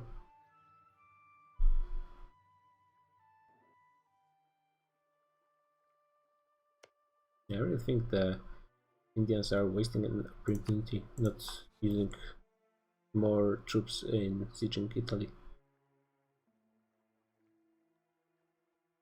That they're trying to push into Gibraltar, which can be easily disrupted by Provence and their ships.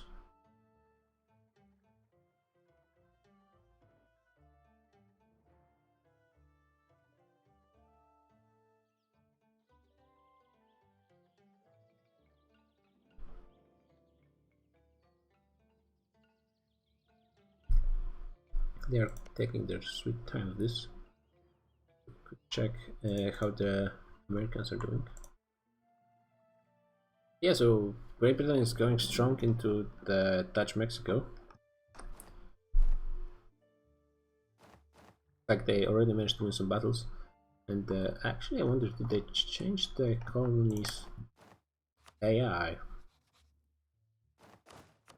Yeah, they make them aggressive. That's why they're being more eager to pursue some battles and sieges.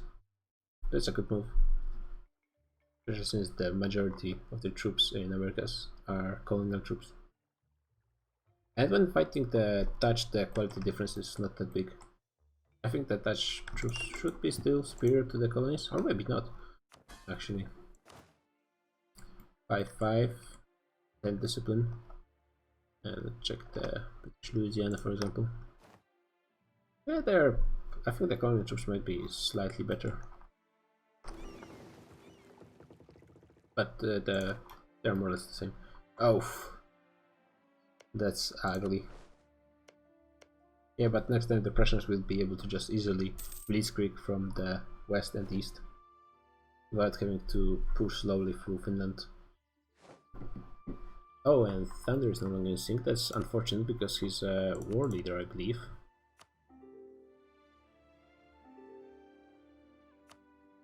Maybe we had some more rehosts.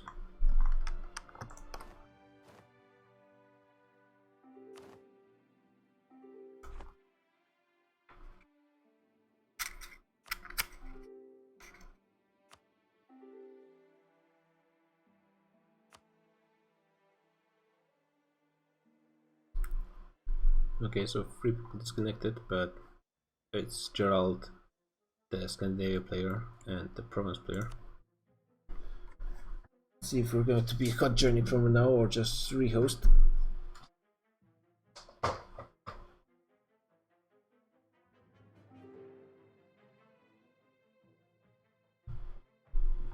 Or we could do early break as well, I guess.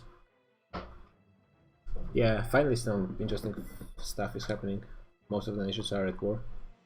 It's not like the wars are grand scale, honestly. Like, what would you expect from a Ruthenia Ottoman war would be like a meat slaughter, meat grinder war. Okay, there's a rehost going on. Is it an early break as well? Yeah, it's an early break. So I'm just going to put up the screen and see you guys in the next 15 minutes.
And we're back. Looks like everything should be working fine in the stream. Now let's get back to it. Vijay is trying yet again to get across the Straits of Gibraltar. This time by moving all of their troops at once. I'm not really sure if that's the correct strategy here.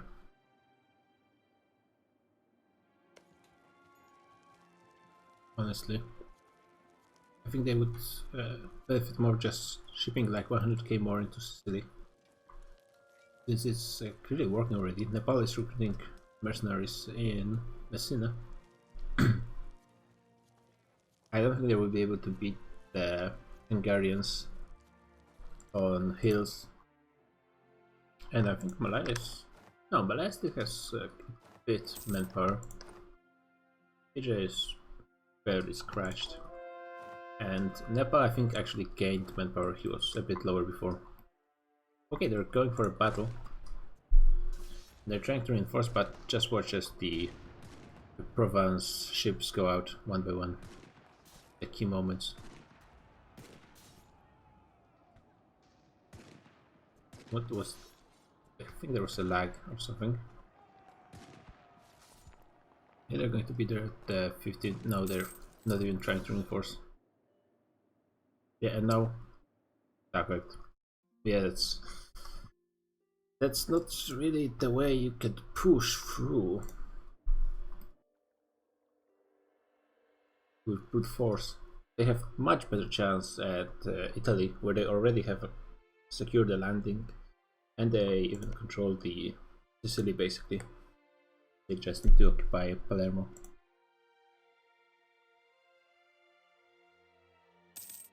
And all of Morocco now just went to the Ottomans? What? What? How did that happen? What? Wait, I think there are some new wars. Oh, what?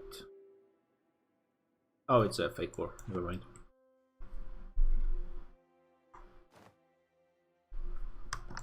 So Great Britain has all of Great Britain proper occupied by the Dutch and Germans, but it's not that much war score, surprisingly.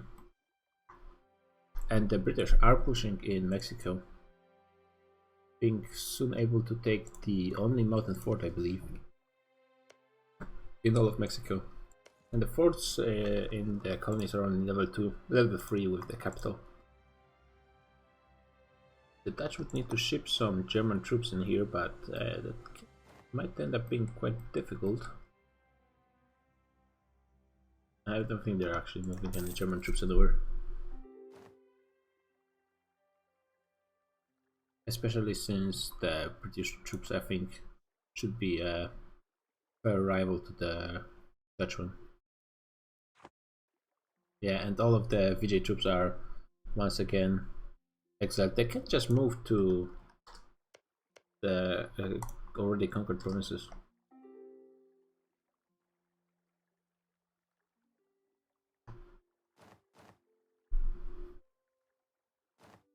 How did Ottomans just...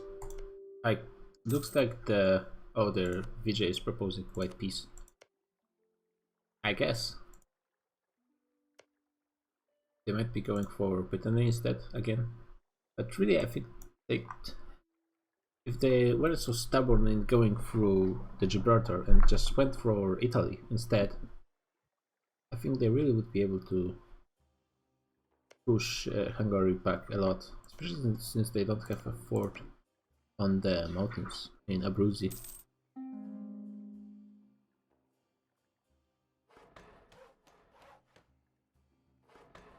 Yeah, actually I'm kind of surprised, because usually when you have vassal land or in here the colonial nations, you get enough war score from occupying just the mainland, but I'm not really sure how the war score calculations work.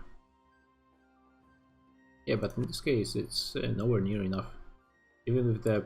well, actually with the additional 15%, they would be almost at 50. So that's why the Mexico is so key. It's the few points that's going to go one way or the other. And now the British are going to control it, and once they have all of Americas on lockdown, then it's going to be much more difficult for the Dutch to do something about it. They could even invade Brazil. Wouldn't be too hard.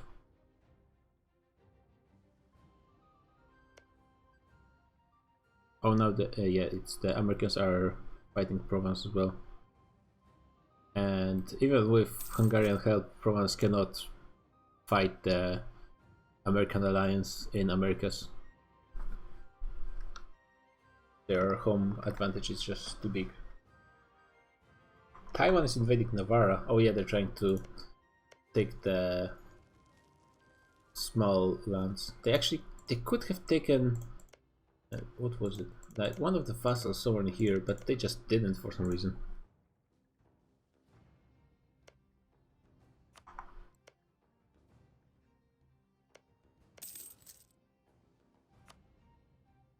Yeah, the Indians kind of rushed, and they were so they were so close to having this work out, but because of some miscalculations, they ended up failing both times. I mean, at this, well, I'd say they could invade Great Britain, but then again, the British fleet might be too much. Well, with Malaya has 50k sailors and over 100 heavies, which is twice more than the British have. And they're really suffering from the occupation now. So maybe invading Great Britain is the way to go.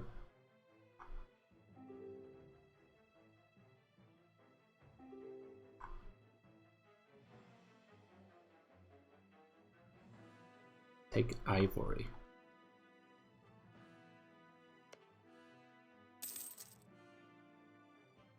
What does that mean? Yeah, it looks like the British managed to win in Mexico. Just a few colonial troops left. Not too big of a challenge. Decent leader though, 5-2 with 4 maneuver as well. Looks like Discord already again has some problems with proper display.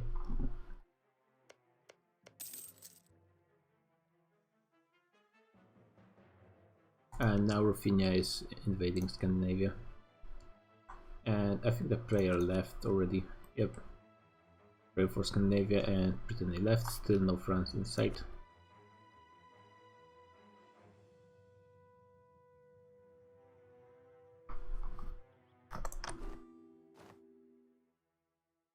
Yeah, it's really not a contest at all. Just Ruthenia moving in, taking force, and then just taking whatever they want. Not really sure what they would want though. I guess that's their trade notes. Actually, Novgorod is not really going where they would want, but I think they're taking money anyway here. Yeah. It's kind of strange way, just collecting trade everywhere. Maybe it's the most efficient way, but I'd be surprised. That's it looks kind of weird. Thunder is still at war with the Incas, but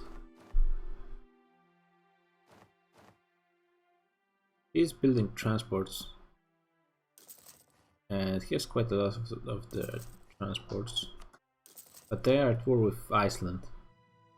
Like, you cannot try to engage Iceland with transports.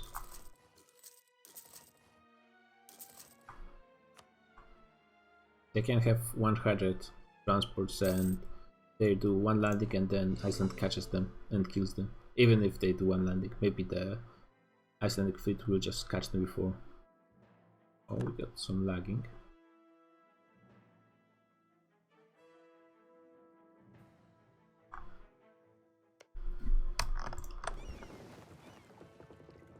Actually, it surprises me why the Dutch are trying to invade Ireland. Maybe I think the British fleet might be superior. Not in numbers actually, The heavies include the Japanese 10 heavies and 5 from Canada. But I think the British fleet should be higher in quality with morale and the wooden wall ability. Probably that's why they can't cross into island. Yeah, but they're not going to gain enough score to force Great Britain out of the war. They only get 10 more.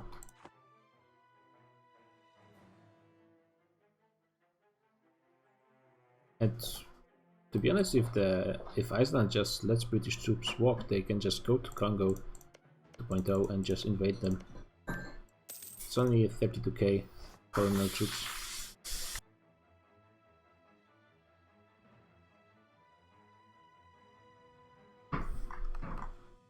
So looks like the British are just going to control the new world, no problem.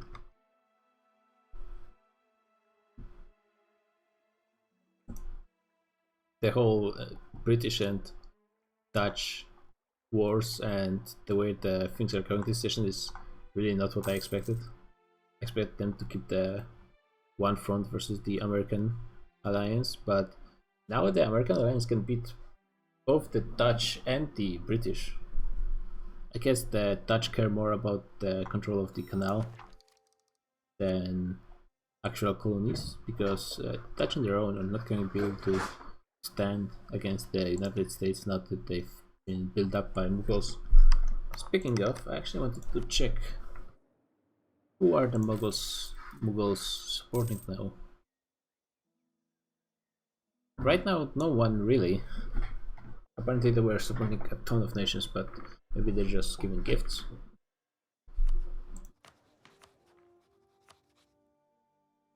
Yeah, they took on a lot of that from Iceland.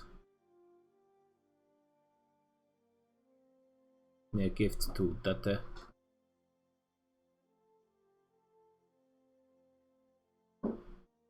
Yes, there was sending money to people, I guess, just not right now.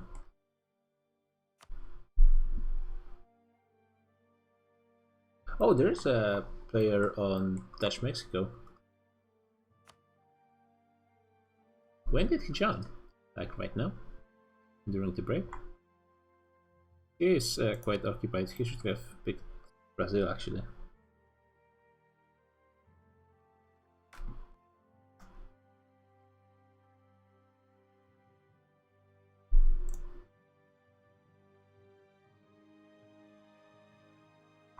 Yeah, I wonder what's the Dutch plan right now. The British are suffering with their entire home island being occupied. Yeah, but all the colonies are still obedient. They are losing quite a bit of money, but they can still afford a lot of loans, so that's not too big of a problem.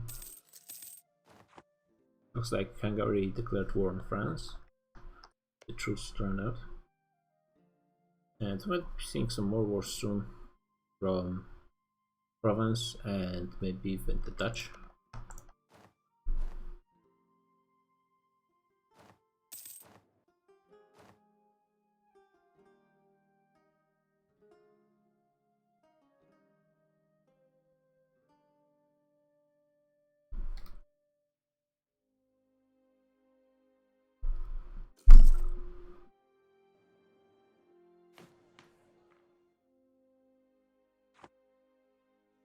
Yeah, it's just a formality, honestly.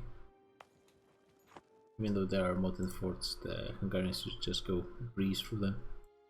And after that, it looks like Germans took most of the forts in the north, with just a few forts left. Some of them are not even that great, just level 2. There's one on the mountains, which would be pretty annoying for a player, but actually he can just go around it, so it's not a big deal. There are ways to deal with this.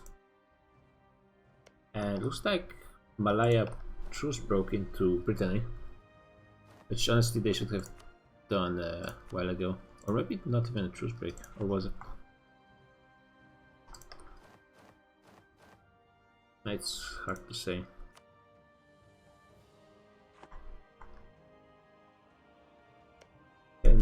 actually take anything. Yeah, they can. This will be easy, and then they can go for France. No problem.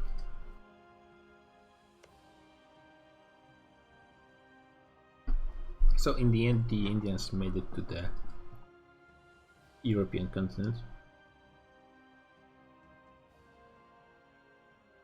But they will still have the truce with... Oh, it's only 5 years though. So that's both good and bad for the Indians, because on one hand it's good they can invade Provence pretty soon. But it's bad in that way that the Provence might be able to push them out. If they do it fast enough. Oh yeah, Provence is going for France, just as expected. They are on paper still at war with the Americans. Yeah, but Iceland just put their ships in front of the provincial ports and now they can't do anything.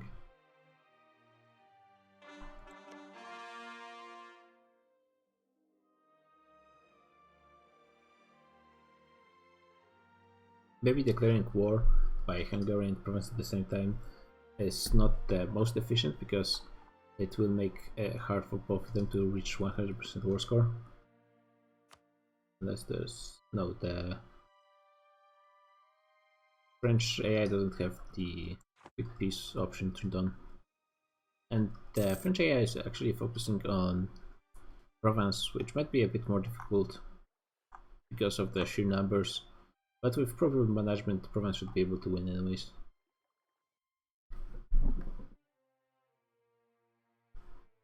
And the AI will just get distracted by the Hungarian moves as well. So they might not be able to maintain a proper offensive in Iberia. Slovenia still finishing up Scandinavia.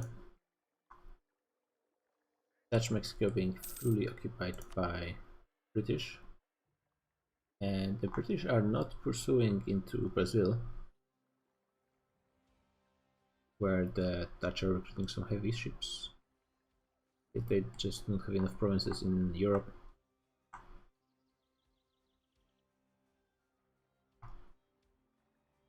They are even recruiting in the Caribbean. Oh, the Americans managed to take the French islands. I think there was a few of them that were French. It's still claimed by the States, so it was probably just territorial force of France. Oh yeah, and Incas managed to take Guyana. Oh, actually Hanover managed to land in Canada, but it's... oh no, it's not just... it's almost 100k. Okay, okay. So that's why probably the British are going back north. And with... it might be a bit difficult because the British only have 50k their own proper troops in there. There is like 100k of colonial troops, but it's AI, so it might be a bit difficult to coordinate their movements. And they really need to keep an eye on Ireland, which is almost completely occupied by peasants. Yeah, the British Empire is not doing too hot.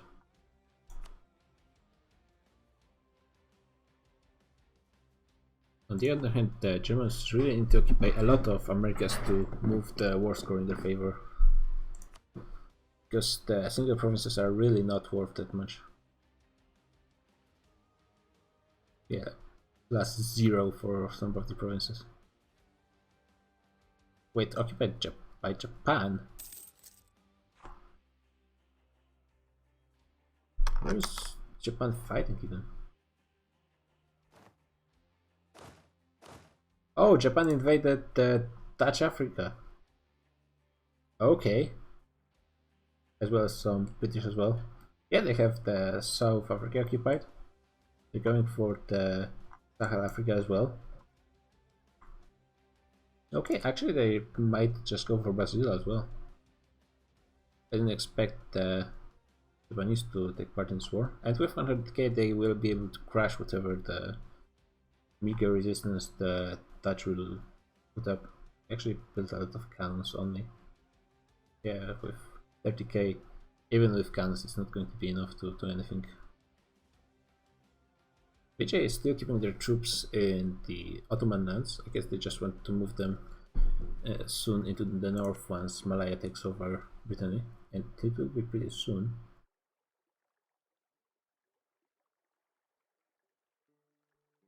France actually could declare on Brittany as well. Oh, no, they cannot. It's still a few more years. Yeah, I'm surprised by the Japanese action. They didn't do anything before, and now they're pretty close to Manga. I think it was somewhere around here, right? Yeah, it's deep in Ethiopia lands, but still, Ethiopia should still use this occasion and push for Kazan, or maybe they should wait a bit until the Indians start their second war for Provence, which I'm sure is coming. The Hanoverian mercenaries working for the Dutch, taking over the Canada for them.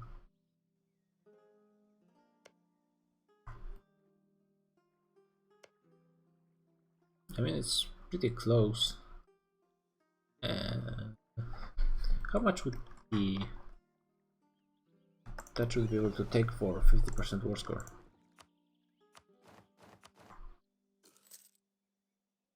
Actually, it would be 25, because they would be forcing the peace.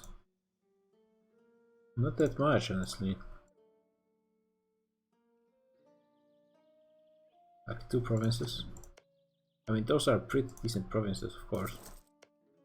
Fully dev'd and, well, fully dev'd to 21 and with full buildings. London is a war port as well. But for all this war, it's not going to be worth that much to just take 50%. Well, 25.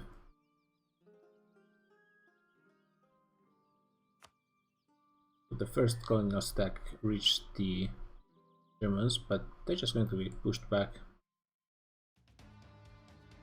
I think the aggressive playstyle of the AI, oh yeah, they're just going to get destroyed. Actually, stack wiped. That's a huge blow to the colonial forces of Great Britain. And they're still keeping all their colonies on aggressive interaction. So that means they're going to be charging into battle. And the actual British troops are still in Yucatan, pushing back the Dutch. There's a lot of force going on. Yeah, all those colonial troops on their own are not going to be able to do anything. Germans will just destroy them. Oh, did they? Yeah, they switched it. Good. Now this gives them a chance at least.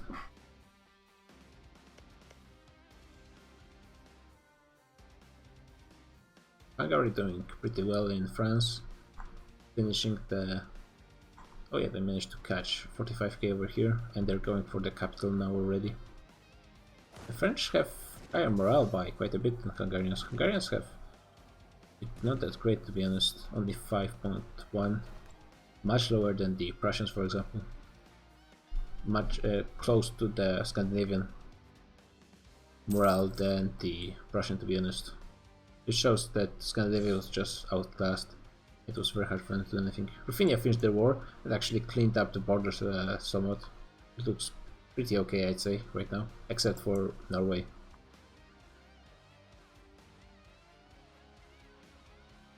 Oh yeah, actually this was a fairly close battle, but there's so many more Hungarian troops. I think they stack wiped them in the north as well.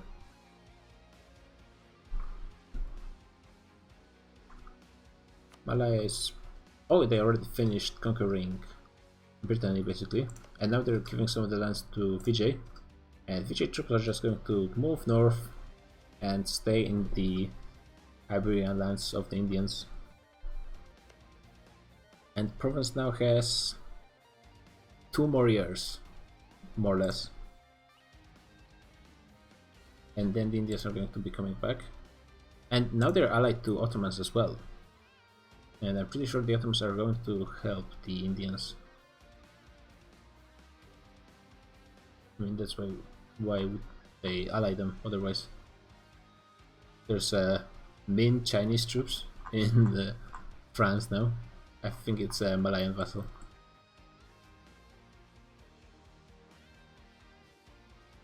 Oh no, looks like 40k of colonial troops are stuck in 13 colonies, I guess.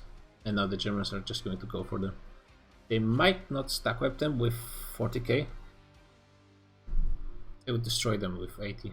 Oh, I guess they're waiting. Get the full occupation. The Brazil is actually fighting in the Yucatan. Pretty annoying. And it's recruiting more troops. How much troops does Brazil have at this point? 80k, that's pretty decent. Over 100 income. If they were a player nation, I wonder if they could try to compete with the United States for the strongest post-colonial nation.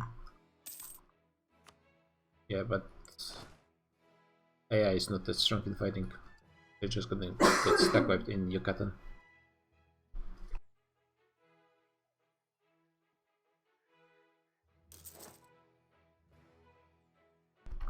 Yep, done. So I'm actually surprised that the fate of the British Empire is going to be decided in the Americas.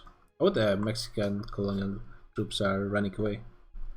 They managed to slip out from the Hanoverian surround, but the Germans are pursuing with forced march, so they should be able to catch up.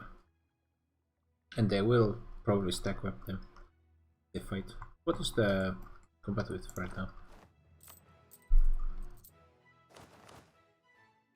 It's 36, so they're actually a bit over the combat width.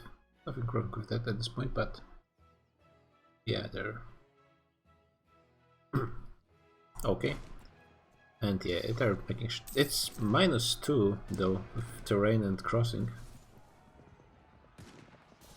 Yeah, but the colonization, yeah, back wiped. So it's like 80k by now of colonial nations troops destroyed. There's really not that many of them left.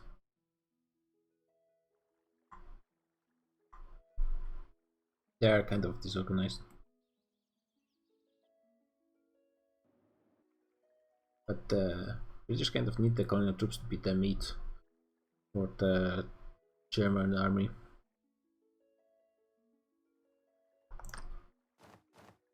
And Hanover is not running out of manpower anytime soon.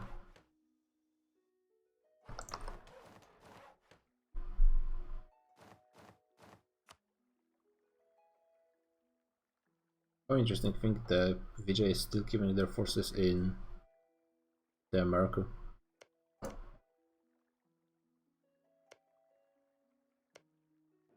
A bit surprising. Oh, Iceland, because they're still at war with Provence, they're landed some of their troops on the islands. They're basically doing the strat of the Indians, but they're actually using it to their advantage, not trying to go for an actual land battle, but instead going for islands where they cannot be pursued. They could invade the Sicily as well. They could even try to go for Tunis.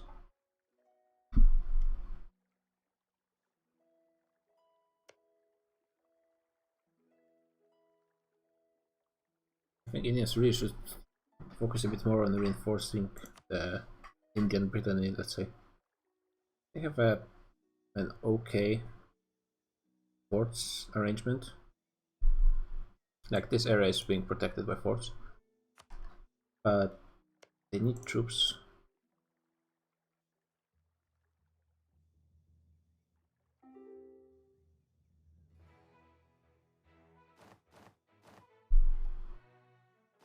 Oh, I guess yeah, Britain got the court and country disaster, as well as they have 20 war exhaustion.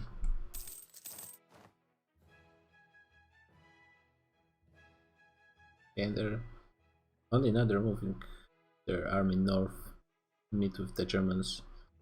But I'm kind of afraid they might have lost a bit too many colonial troops by now.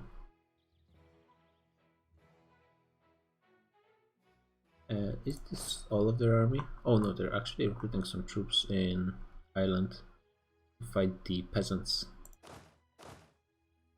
I also have a few troops in the...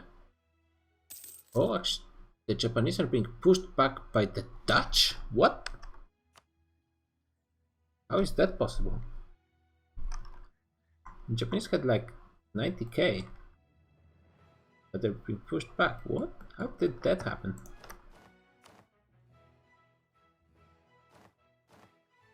Fleet battles. Okay, yeah, so the Dutch lost with their half the size of their army. And actually they're still pushing back. They might get to stack wipe the Japanese. The Dutch have more cannons. Actually they have too many cannons. A lot of their cannons are on the front line, but that doesn't matter. The Japanese morale is just too low. The British are losing some troops in stack wipes. And okay, the Japanese are gone. They got stack wiped by the 1k. What?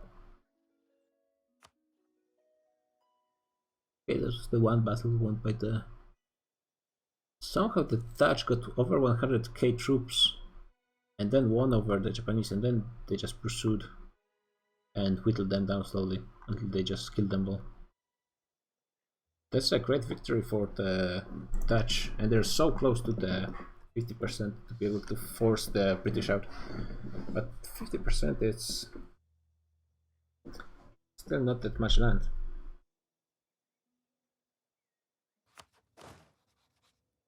Looks like the Dutch did pretty well in Africa.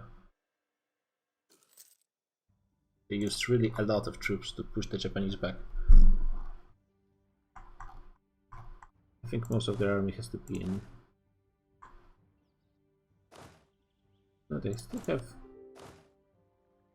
a lot of troops, but they must have recruited like 100. Yeah, all of it is mercenaries. Well, they can afford it. Out of the nations, they can afford to have everything made from mercenaries.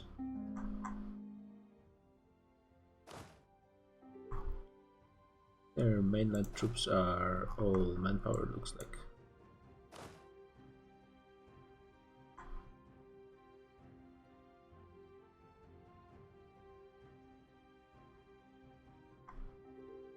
It's like Germany is focusing on capital forts to get a bit more war score.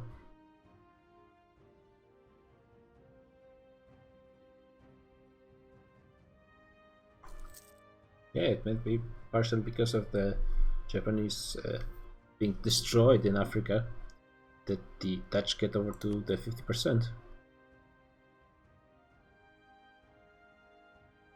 I mean, just this one battle was worth 1 point. Actually, that was lost by the Dutch. Yeah, but overall they got like points. And now the Dutch are able to retake all the occupations with no problem, and that's a bunch of forts as well.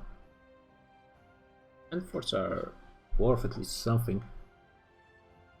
Actually, not that much, but still something. It's the last war left in the Wartime Town. Oh, the Hungarians are not leaving much to the... Well, it's actually... No, the Provence still has access to France, but it's the Indians that lose the access. I guess the Germans are going to be invading France again in 5 years. Some bits of land left, I guess, to the Dutch. Maybe.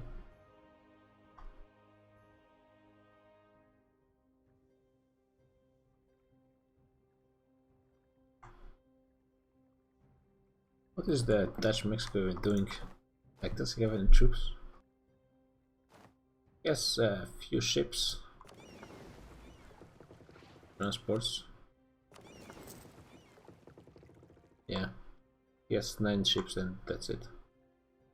The Germans might be starting to release him pretty soon, and once they start to take those provinces, the Dutch will be able to start recruiting the mercenaries.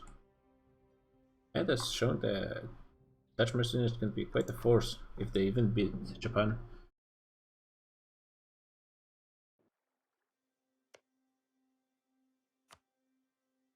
So now the Dutch can force the British out of the war, but I guess they want just a bit more war score. Why is Fiji still keeping all the troops in Ottoman lands?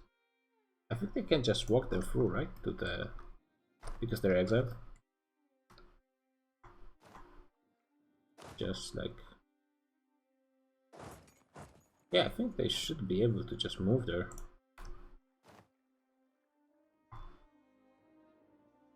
To check of comparison quality between France and the Netherlands, because that was a shocking defeat for me. Never expect that to happen, especially with such a huge army of Japan.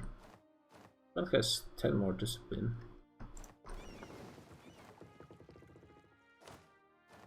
$35 more infantry combat ability. A bit lower morale, but that shouldn't be that relevant, honestly.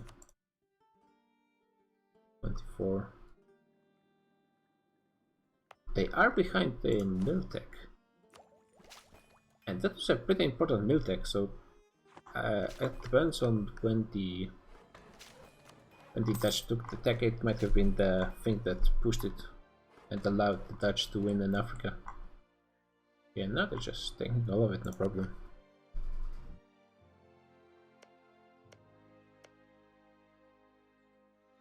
Yeah, the Japanese are still trying to do some guerrilla fighting with their 2K and transports, but it's not going to do much to the war score. They still occupy South Africa and the Congo coast. So it's something.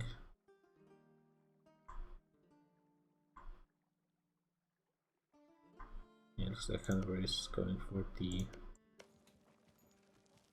forts. Once they start retaking forts, then the provinces are going to be freed easily and quickly. Actually, Mexico is one of the few places in the Americas that have decent amounts of forts. Well, not really. Also in Brazil, there's a nice defensive line against the Incas. In Venezuela or Colombia. And that has quite a few forts of the level 6 as well. So there's a few places with decent forts, but most of the eastern North America is pretty empty, just capital forts that do not prevent movement.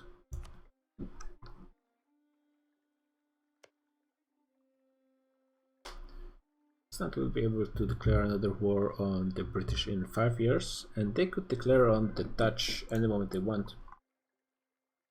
And I mean the Dutch Mexico, and I'm sure Inca is interested in Congo as well.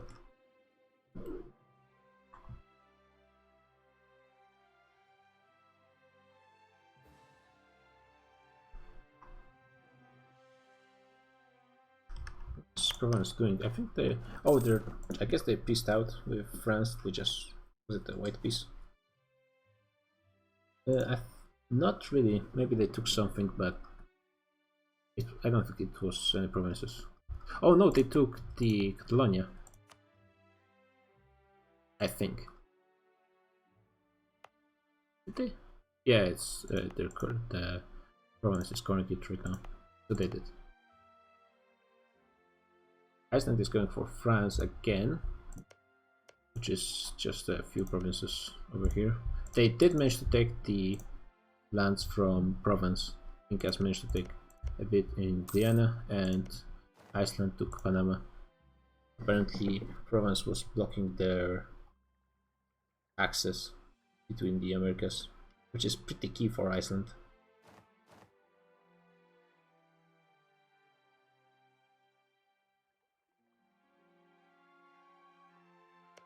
Oh, Ottomans took Corsica as well. Didn't notice that. Yes, it looks like the Indians are going to struggle quite a bit with the... Oh, they're building new forts, and quite a bit of them. Wow. That's a lot of forts, like 4 or 5.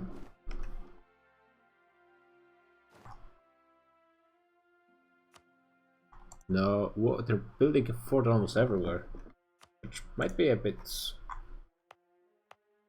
too ambitious. Actually, won't make it till the end of the truce. Yeah, the truce is already over.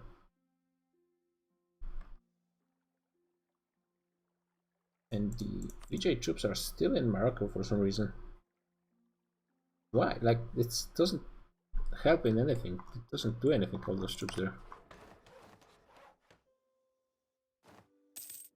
And if the province coordinated with Hungarians and Ottomans, they could just quickly walk in and take over the North Iberia, wiping out the Malayan troops. They're even losing some troops to attrition as well. They're shipping more? Where are they moving them? Yeah, they are moving them to Iberia proper. Oh, they have a heavy flagship from... Wait, it's just a heavy ship, I guess, even though it is kind of looks like a flagship. Interesting, didn't know it worked like that, but nice that they show it at least was a flagship.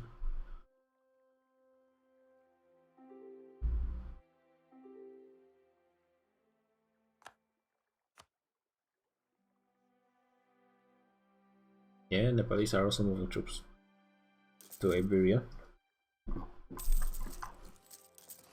But they're not doing it terribly fast, honestly. Oh yeah, now they're using the Malayan fleet, finally.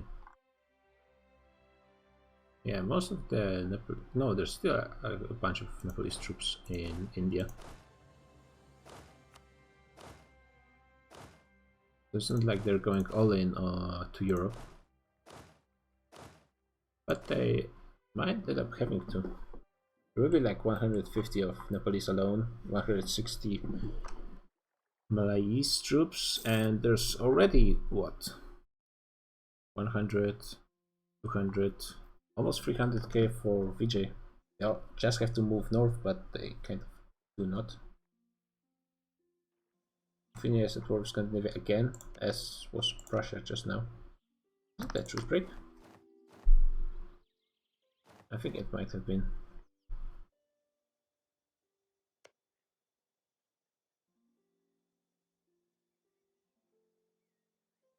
I'm not sure, but I think it might have been, because it's an awfully quick invasion. Also, Prussia took all of the Scandinavia proper. So that's why the player left there. Once Prussia was able to solo Scandinavia no problem, then Ruthenia could just take all of it no problem as well.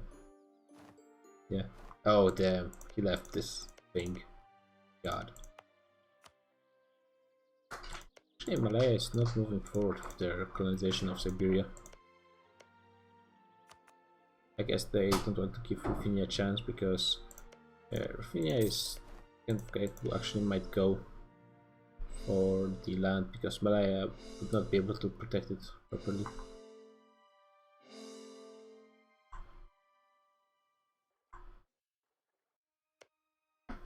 Why isn't Brittany piecing out the Iberians? AI? Oh, I guess there are some lands of Brittany somewhere. Sure.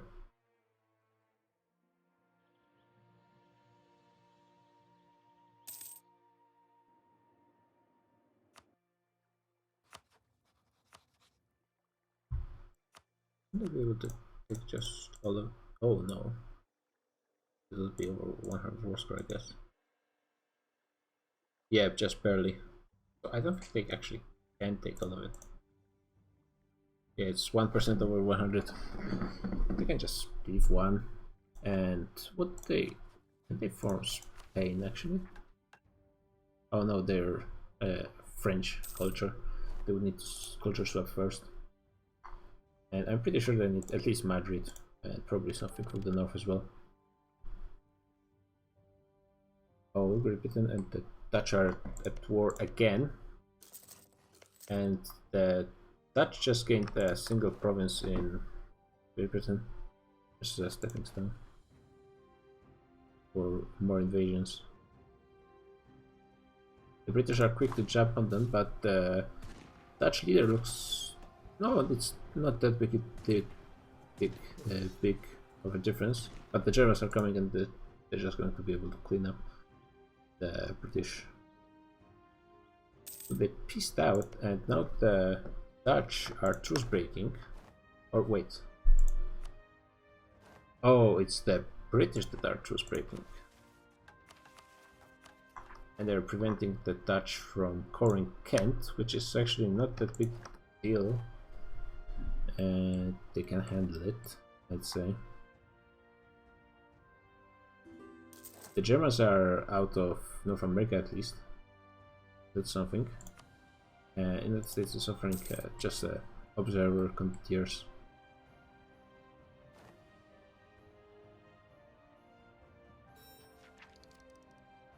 But Iceland is at war with... Oh, Iceland is allied to the Dutch.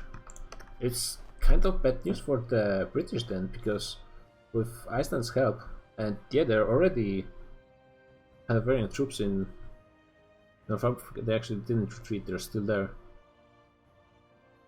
Should they be able to just go to like Iceland? And actually it's strange that they're exiled in Dutch Mexico. I mean, it's their ally in the war.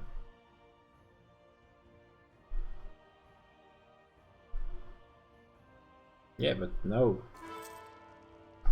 Iceland should be a much more formidable foe than Dutch Mexico. And it will get help from the Brazil as well. I guess it was just a desperate move by the British. They're not getting help of their allies because of the truce break. And also Ottomans are in the war. They're probably not going to do anything because that's just how they roll. Oh, finally the VJ troops are moving north. I'm pretty sure, yep, they're all in Iberia now. Skipping the 28k stack there. It's cannons, actually the cannons would be kind of useful. I think they're preparing for the war declaration pretty soon. Yeah, here's the 155 transports fleet of Incas declared the war as well. Yep. They did declare an imperialist war, which means they're not going to be able to gain... Oh wait, the British just give up. Yeah, but that was not necessarily the best CB. Hi Gerald. It was not necessarily the best CB because the British would be able to sit on London. Like, I don't think the Incas would be able to take this. Unless they invited... No, the Iceland is already in the war. Okay, so... Ottomans are at war with Great Britain as well.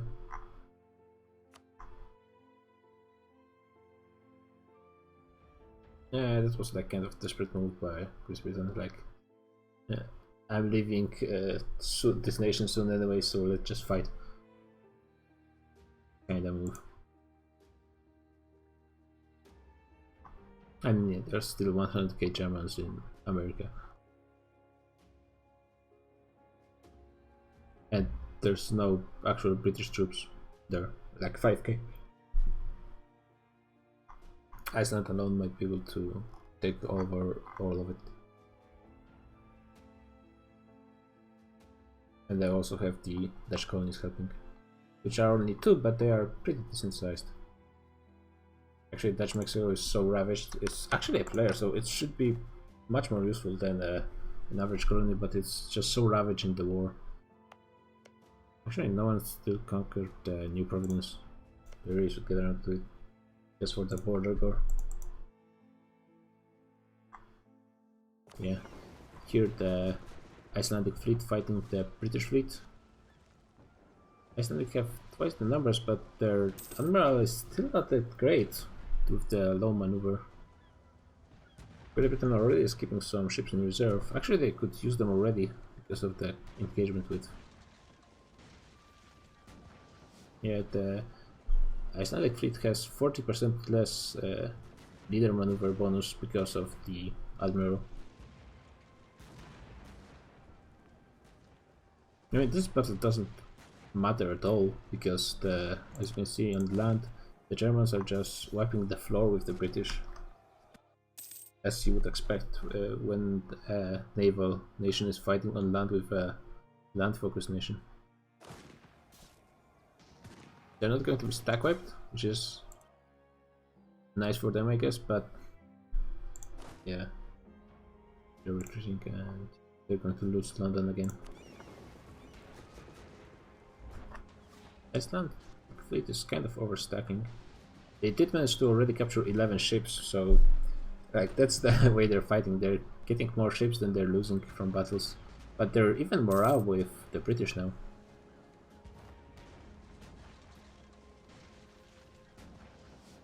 So because of that overstacking, they might not win this.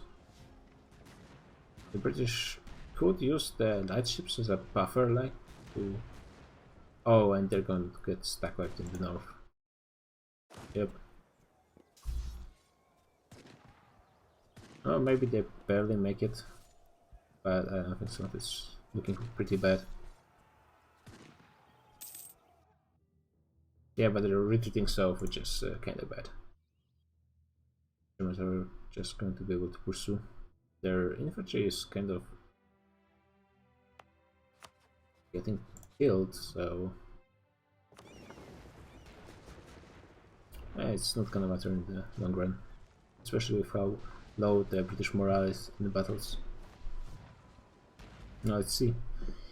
Now the British are not getting the combat with advantage because they have not enough ships to even build their engagement with. I think now the Icelandic fleet should be getting the advantage. And would they get stack wiped? I think they should be getting stack wiped. Oh no. They really getting. They need to consolidate their regiments.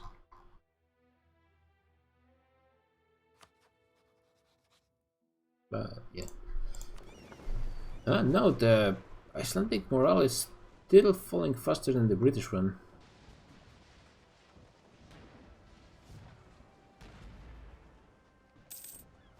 Imagine how that fight would look like if the Iceland kept like half their heavies in the back and then reinforced later.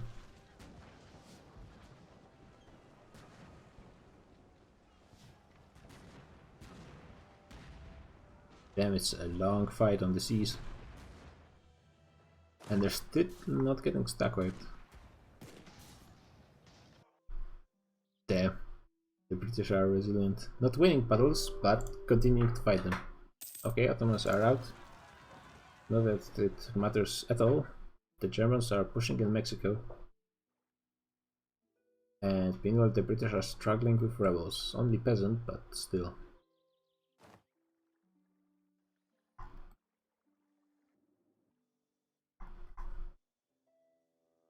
Will the Dutch be the ones to stack up the British? Nah, I don't think so. Oh, looks like the Dutch fleet joined in. Oh yeah, the Icelandic fleet got defeated by the British. But that wasn't enough. They could just keep their fleet busy and land their troops in Great Britain. And now it's just the same scenario all over again. But this time I think the British will not get the. Oh yeah, even the Gimli is surprised by himself winning in the naval battle. The Icelandic fleet has to be really. Oh no, they have enough sailors. They have 28 heavies only. Damn, the Icelandic fleet is destroyed. Guess maybe a lot of the heavies in this battle were Dutch. I guess together they have about 100.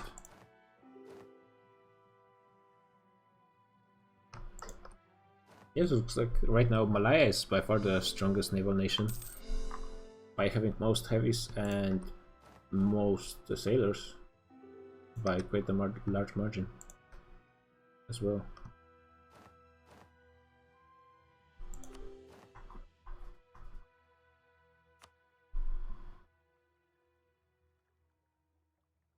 Yeah, it's like the Hungarians and Ottomans know what's going to be happening in Iberia pretty soon. Damn, it's so many troops in Iberia. Iberia is gonna get ravaged yet again. There's not much devastation right now, but it might increase in pretty fast rate. There's still some devastation left from all the wars in North Africa, because there's no forts nearby. That would be really useful for Provence to put one over here.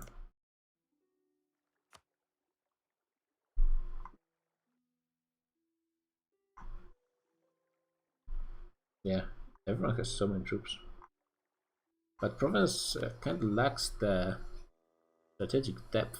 If they take one fort at any place, they're pushing them to the sea and cutting them in two.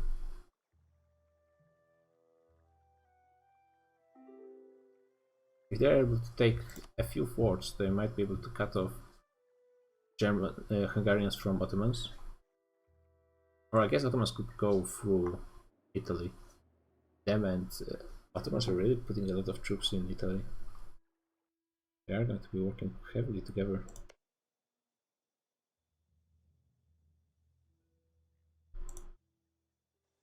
Meanwhile, the Ruthenian front is pretty deserted. But I guess it doesn't look like Ruthenia is going to be declaring war anytime soon anyways, so I don't think it matters much.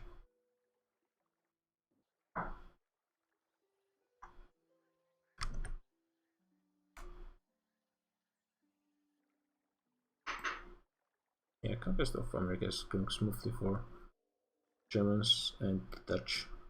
I wonder if the Iceland is going to get something out of this as well.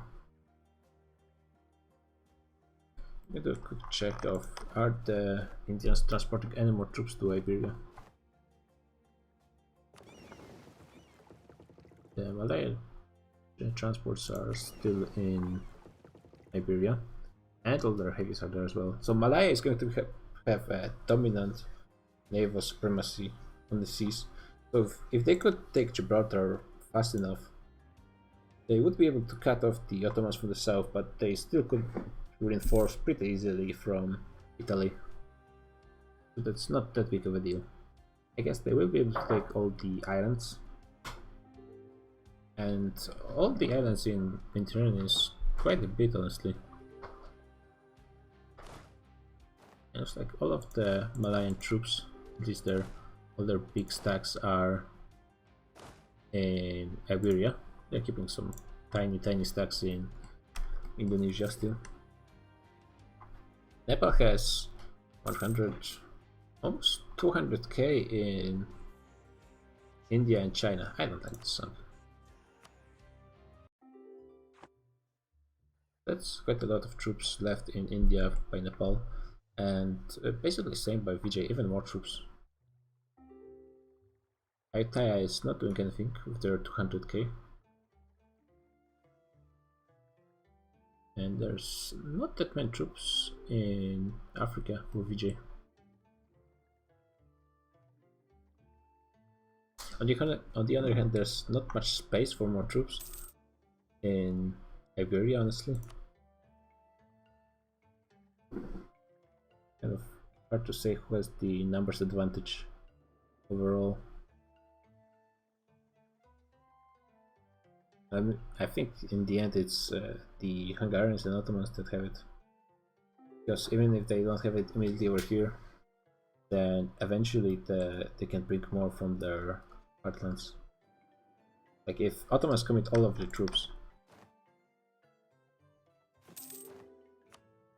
which is over 1 million,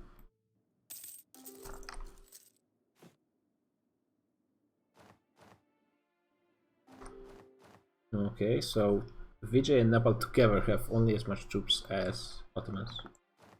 And there's like 120, 60 of Malaya. And that's about as much as Provence alone has. Actually, Provence has more. And there's the Hungary also. So yeah, I am not really seeing the... Oh, what's going on? Oh no, okay, it's fixed. Nice. I do not really see Indians being able to push through Provence.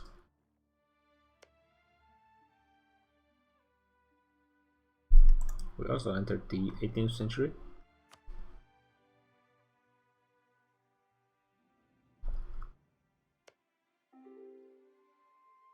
Yeah, looks like this time the Dutch are going to be able to take a bit bigger chunk than last time.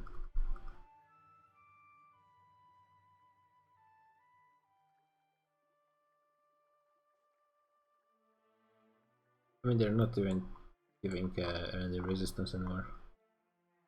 Guess they're recruiting a few troops in Ireland, but you cannot expect to use them to actually win a battle.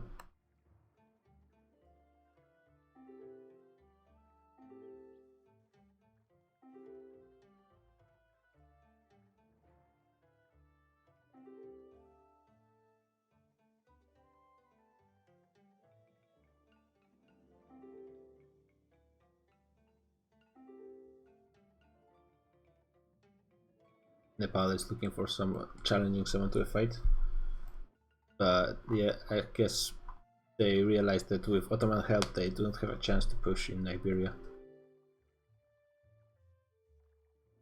Ayutthaya offered 1v1, but Ayutthaya is just going to get wrecked by Nepal, I believe. Even with the troops they have left in India. They have 250k. Let me check the equality. Yeah, Ayutthaya has terrible national ideas, and Nepal is Nepal. Yeah, 15 less nationalism, 15 less discipline, but quite high professionalism, which I guess counts for something.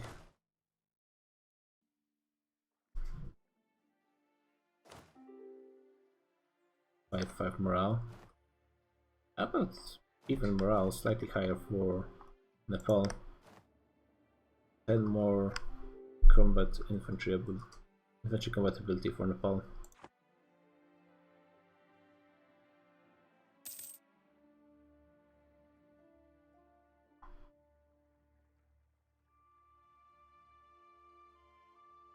Yeah, so I guess Ayutthaya is not that behind on quality.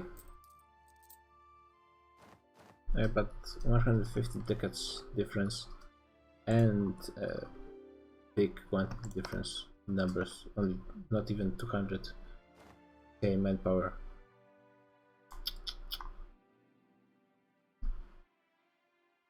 What are the forts look like?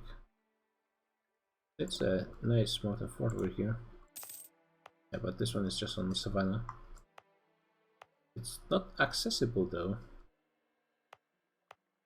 Oh, yeah, but actually they can go through the farmlands. That would be a pretty annoying angle to go for actually.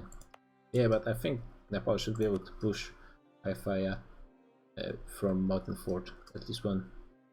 And there's not anymore, there's just this single one.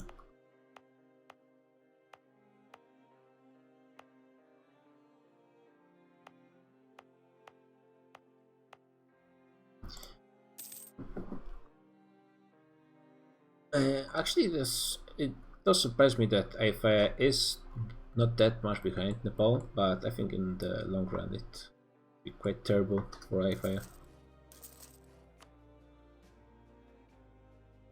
There is Nepal recruiting his troops for Iberia. Now he's keeping them there.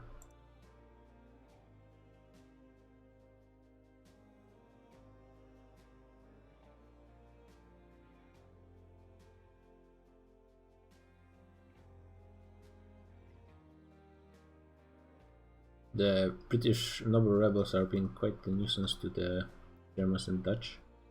And the British did manage to land 50k infantry on the islands.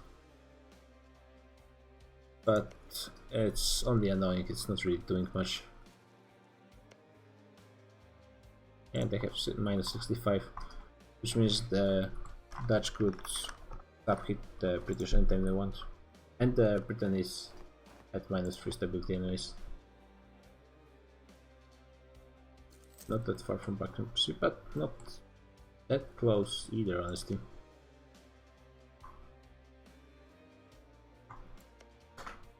Oh, Japan is taking over Iran. Wait, is Tata taking over? What?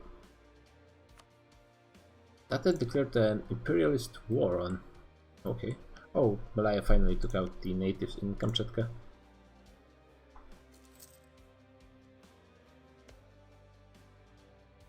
And Malaya is still colonizing in Siberia, which is, I think, the last place where there are places to colonize at all.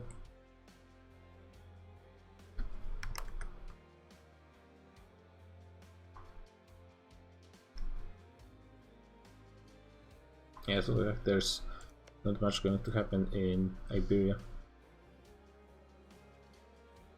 The Ottomans are just too strong.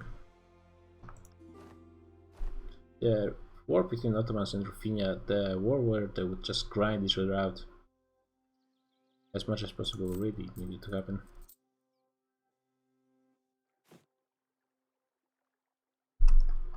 Yeah, the boots on the ground for both Ruthenia and Ottomans are actually pretty similar.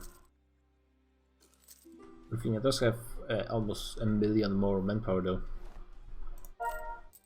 I think the Ottomans should have yeah, they have a bit higher income, but not much honestly. Not that relevant.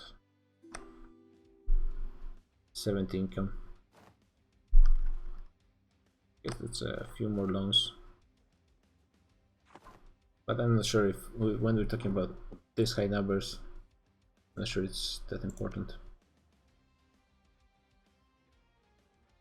Ottomans definitely have better alliances than, well, they do. Hanover is weaker than Prussia, I think. And Ruthenia is allied basically only to Prussia. Okay, so the Prussian, yeah, Prussia did increase their army maintenance. And they're not doing anything with it yet. Might be going for Hanover, perhaps. Oh no, they're allied to Hanover, they cannot. And I don't think they would go for the Netherlands. Right?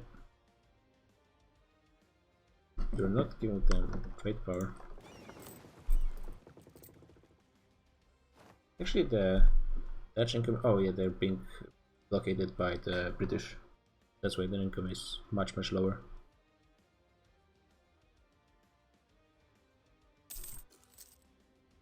Nepal is fighting Oirat, the 2 provinces it has left.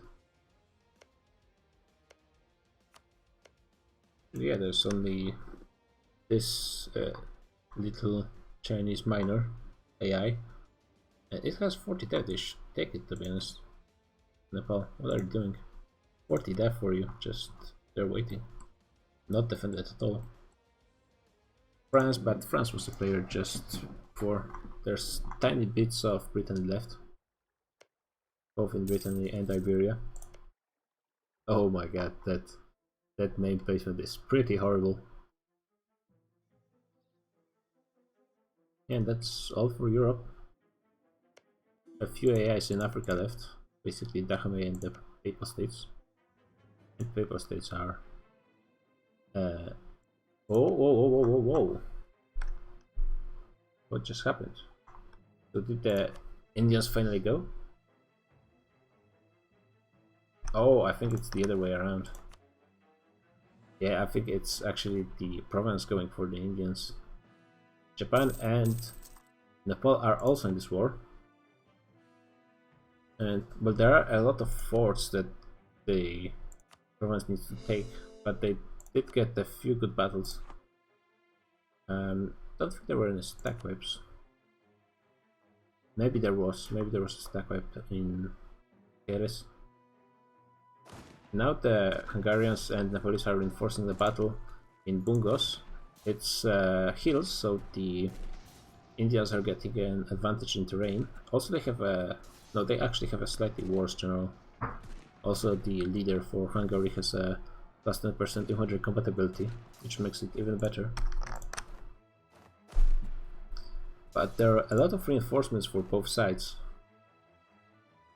Still, the Ottomans and Provence, as well as have a lot of troops on sieges. If they're not going to be using those troops, then the Indians might have a chance. The Malaya is going for an ambitious attack on Hungary on the fort. With pretty... no, it's not that bad leader compared to the Hungarian one. Both sides still have a lot of reinforcements. The Ottomans are starting to move north now. The Malayans are retreating.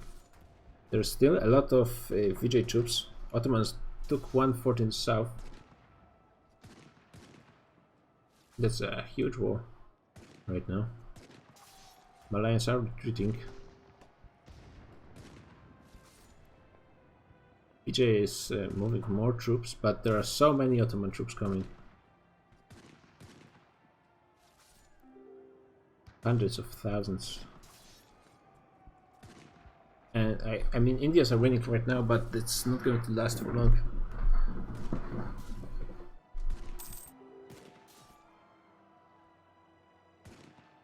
And they're going to be pushed to the sea, and then it's going to be over, just like that. Malaya is also not using the edicts, also because I don't think he can, because those are not his cores. Yeah, oh, actually the Indians won. So that's something. Right now the Indians have a great advantage in numbers. You need to use it right now, push back, maybe takes a fort or two. You need to be quick about this. Let's see, so Germans are still at war with Great Britain, the Dutch as well. Do a quick look at the... yeah, it is a world war. India's trying to colonize Europe, and they're doing pretty well for now. Winning the battle was actually pretty key. Now they're going to be able to push back the Ottomans and Hungarians from the sieges. Maybe try to retake some. Actually, there's still a lot of Ottoman troops left. And Hungarians are already coming back. Damn.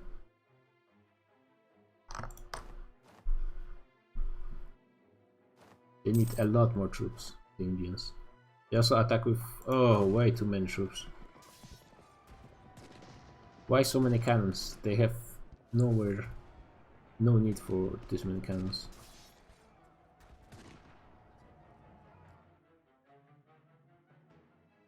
They're not trying to contest other sieges by the Ottomans, even though they perhaps should. Yeah, actually I'm surprised about that as well. I'm not sure what the Ottomans are getting from this. I guess the Hungarians are not going to attack them for Italy. Yeah, but I wouldn't expect it as well. For now, the Indians are winning another battle, but they are putting a lot of troops in battle very fast. I think that they might be overstacking a bit. Now the Hungarians are trying to cut off some Vijay troops in the north. Which, yeah, the Vijay has no cannons over there. All their cannons are in one battle where they are not useful at all. So despite the huge numbers advantage for the Indians, they have less infantry than Provence and its allies. Ottomans are also going for... oh no, actually I think it's Vijay that's pushing for this battle, and they might just win this. Oh, not. The Ottomans are reinforcing.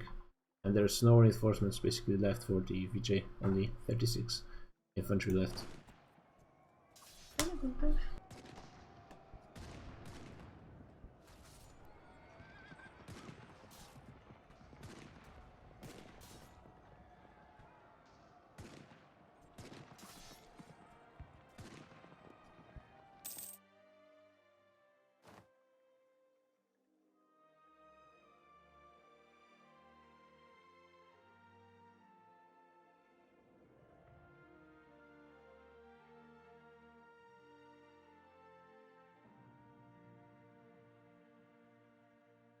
Oh, sorry guys.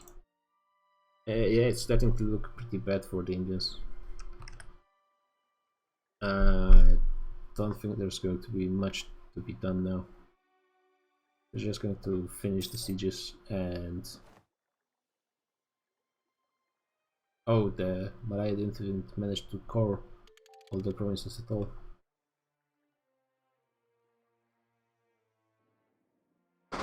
Yeah, so Taiwanese fleet is there as well. Yeah, somehow everyone just supports province for some reason.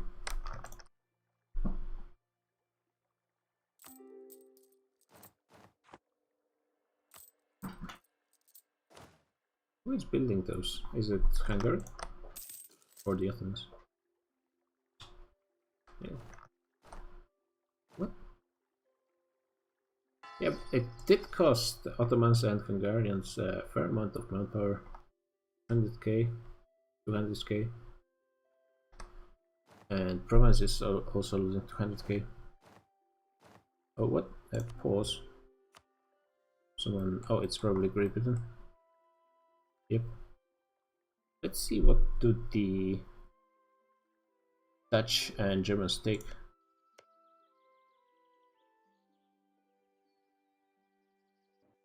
Was it a good war? I'm thinking it was. It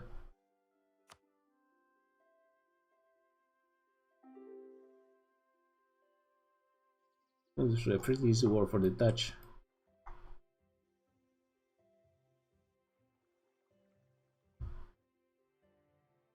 Okay, so what changed? Yeah, it looks like the Dutch took their trade centers in Great Britain and not much else. The Dutch even took some provinces. No, I think they have it before. No, they didn't. It's not their core. They also took some lands in Yucatan that probably should have gone to Iceland. Maybe it was a mistake. Maybe they're going to just sell it back later. I guess now the only war left is the Indian province war.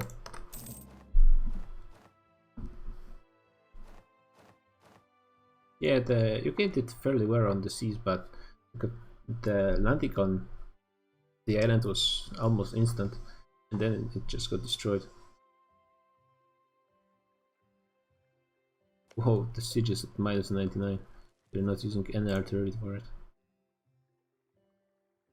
Yeah, they just... it's not working out that great. There, look at how many Ottoman troops there are. That's basically the full power of the Ottoman army. Yep, everything. If Ruthenia attacked right now, it would be nothing the Ottomans could do. Ruthenia would have taken all of Greece before they managed to turn back.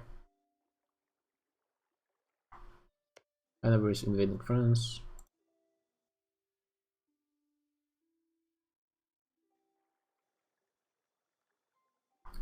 Ottomans are going for another battle, and they are retreating.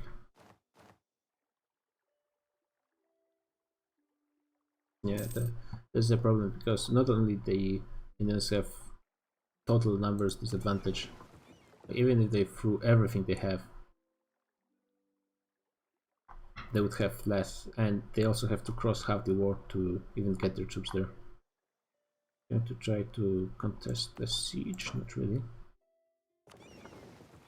Let's see, do they have any troops here? Doesn't look they have.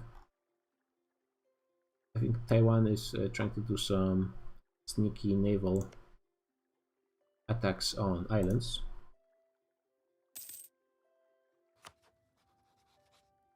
Nice. Yeah, the Indians are trying to contest one of the sieges. But they just don't have enough numbers, I don't think. Oh, looks like Provence learned from their mistakes and built a proper fort on Provence. On Sicily. Indians have a far greater leader this time. Hungarians should really move their own into there. Oh no, it's getting better now. Still the Indians have it slightly better. Also there's a terrain advantage. Vijay has really high discipline and nice morale as well. The Indian troops are not bad, but I think the numbers are just way too big for the Ottomans. Like they casually 300,000 in next province, while also keeping a siege in the south with many more troops. And basically right now most of the Indian troops are already in battle.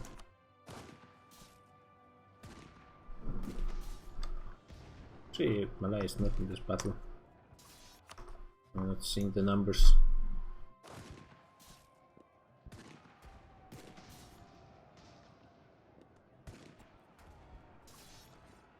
The Nepalese cannons firing from the back. They did lower their numbers of cannons, which is pretty nice. Ayutthaya did land in Iberia. They have 20k over there, and that's all they have.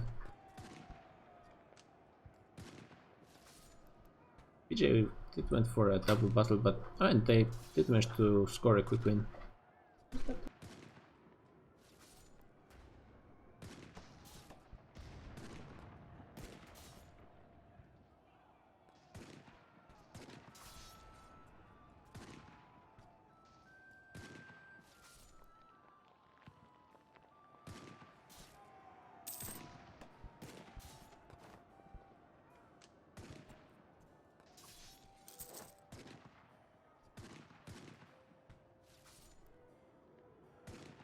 Oh, okay, sorry guys. Yeah, Provence is winning this one, and there are so many more troops. It's just numbers game.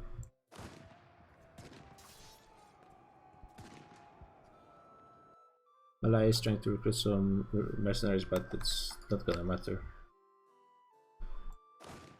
Just yep, and Nepalese troops are withdrawing now. The Vijay troops. And it's going to be one huge stack wipe once they get pushed to the sea. What? Quick pause?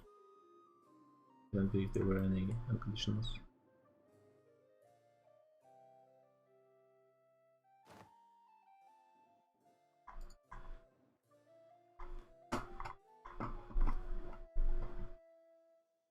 Yeah, so what can the Indians do now? They have like 300,000 now. It will increase a bit with the reinforcements, but just look at how many Ottoman troops there are. Many Hungarians as well. Just Hungary and Provence alone would be pretty difficult to get through, but with Ottomans it's just a slaughter.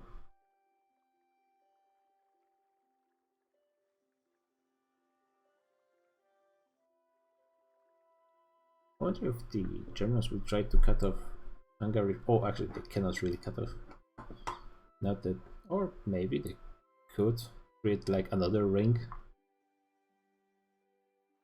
They could try. Yeah, and the Indians are done. I think they do not have even space for reinforcements right now. I think they should try to abandon ship while they still can.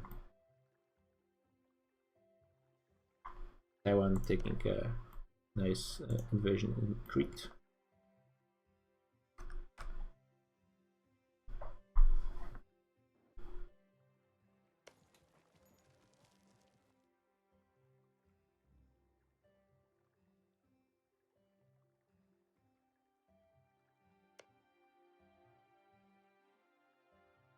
They're still trying to stay in the battle. I'm not sure if...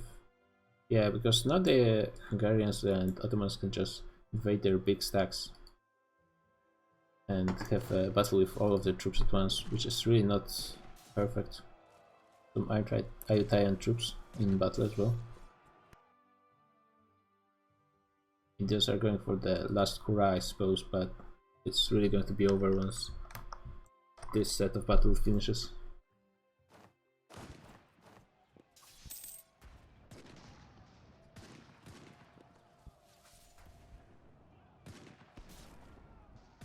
Yeah, just Bulgarians and Ottomans just have to reinforce. There will be some troops wiped out in the south.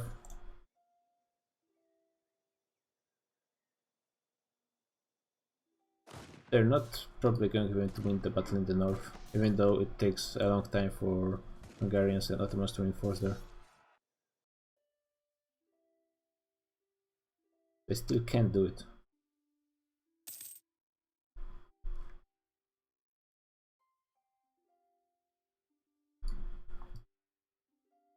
Oh, I guess maybe they've just decided it's better to. Oh, they didn't reinforce in time in Lyon.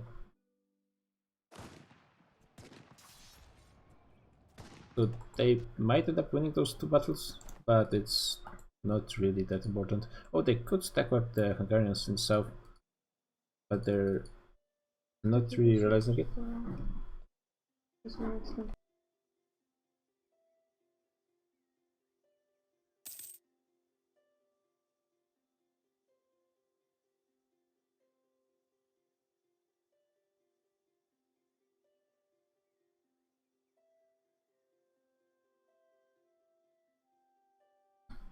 Okay, yeah. And here's a giant battle. Another siege. Oh, it wasn't even a fort. Yeah, there's no more forts. Hungarians even putting 140k with very low morale in battle.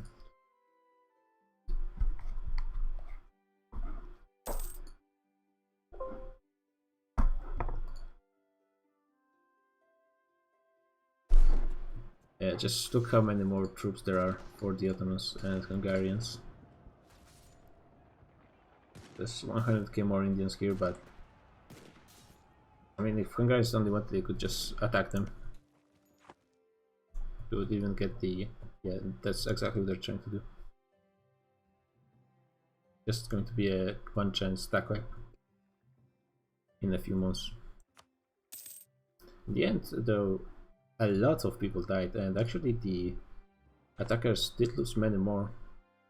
They were pushing, of course, and they were losing, the ones losing attrition. But still, 1 million more men dead, it's quite a bit. And I guess the first stack up is going to be reinforcements.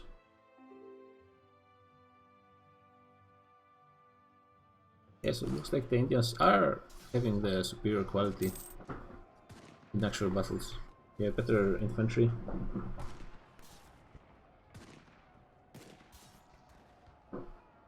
But it's going to be just a few more ticks before they're wiped out.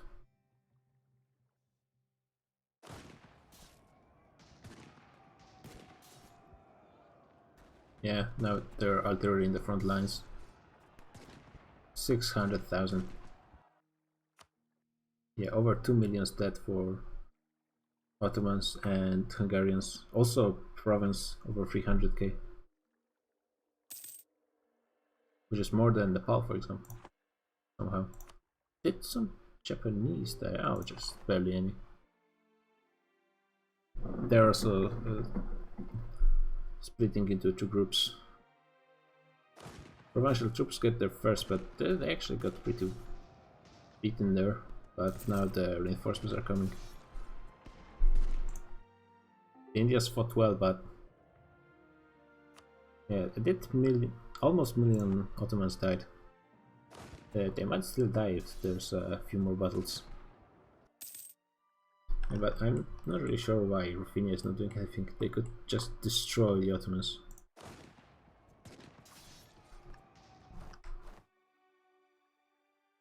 Provinces south of Mehvar. There's still 100k more left for the Indians. And no, I think it's going to be over now. They might get stack wiped by the Lyon force. Maybe the Ottomans will lose from attrition, the 1k more. Yep. So the Ottomans did lose more than a million men. But the Indian landing in Europe is done. Yeah, the Ottomans spent half their manpower just fighting in Iberia. Hungary as well, more than half. And in honesty, Vijay and Nepalese manpowers are not even touched that much. So the problem was just they couldn't at all move enough forces to Europe. They just don't have enough space to put all of their army. Now it looks like Hanover is not going to be doing some weird cutting France off stuff. Just conquering.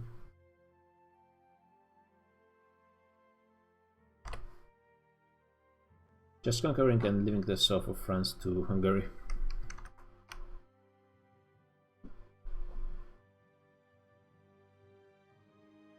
The United States are conquering British Louisiana. Oh yeah, and they did take quite a chunk. Oda invading as well.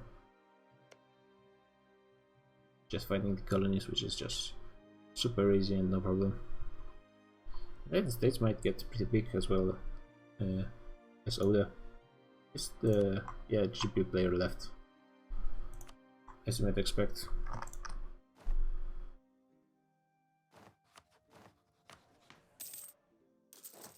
It's not bankrupt. Yeah, it's actually pretty far from bankruptcy. Still making okay money, but I guess it's with so much trade lost in English Channel. Yeah, it's still earning almost 100 ducats just from this. So now that Iberia is pretty much conquered, Taiwan is still doing some sneaky naval movements. And Malaya as well. Malaya is landing in the Holy Land with 150k. That's actually quite a lot, but it's not going to change much, honestly. I mean, the Ottomans do not have any troops in the 40k. 40k might they might not even win versus. I'm not sure, honestly. That's annoying, but I don't think it's going to win them the war. Nepal is recruiting more troops. They would need to have access through Mughals. If they did get access, then I guess they could try to challenge Ottomans in a much more fair way.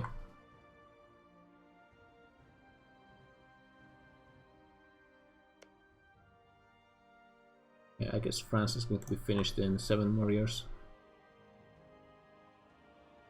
I wonder if the Dutch are going to take over all of Great Britain. And I guess then the Americans are going to win in the end, because the Dutch alone are not going to be able to stand against the United States, Iceland and Incas, especially after they conquer all of the colonies of Great Britain.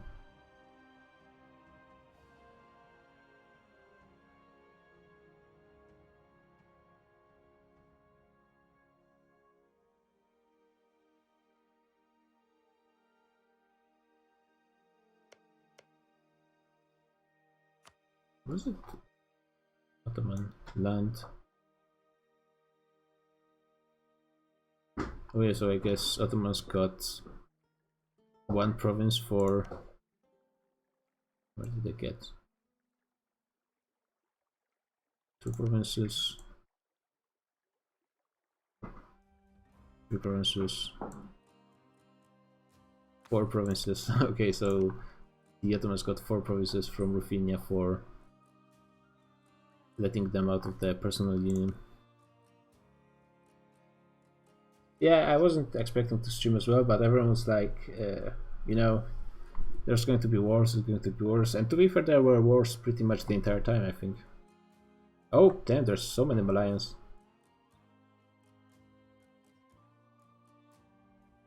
So many Malayanese troops. They're actually taking over. Yeah, actually I pointed out before, the Ottomans do not have any force except those defending against the Ruthenia.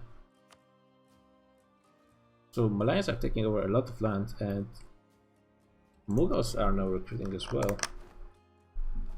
Are they actually recruiting any? They're going kind of over the force limit. Yeah, so now Malaya is actually taking over a lot of land, being very annoying and destroying a lot of prosperity. yeah, Provence is pretty wrecked. I mean Iberia overall.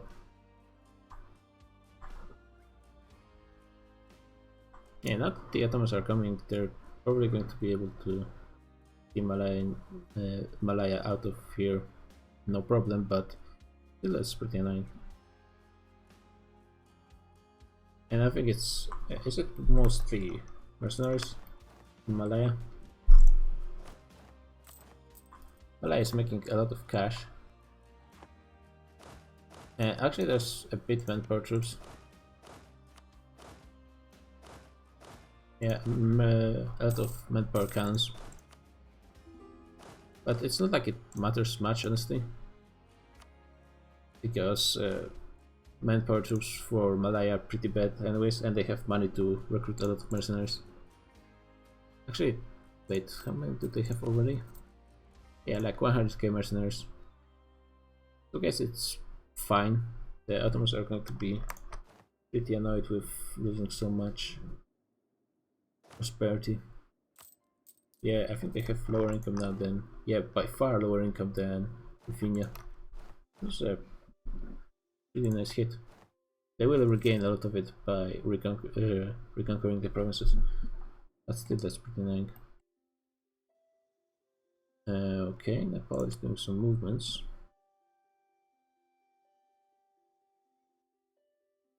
And yep, looks like the Mughals are giving access to Nepalese.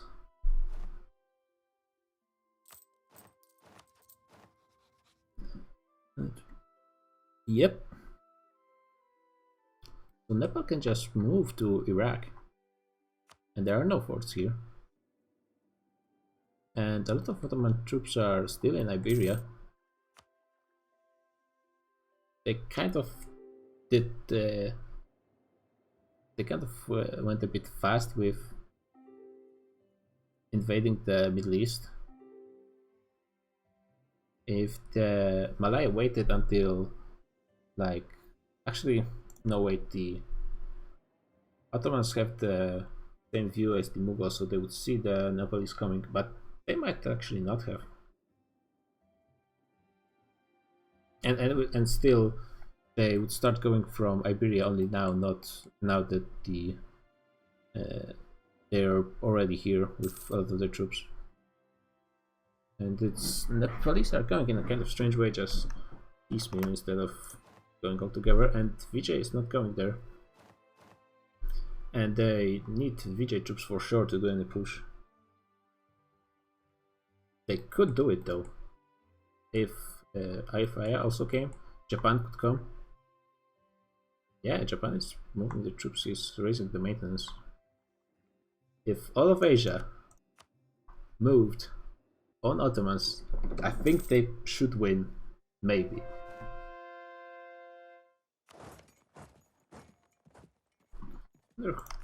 On which side there's more great powers? So it's Hungary and Ottomans versus Vijay and Nepal. Okay, so it's even. I don't think Mughals can intervene on either side.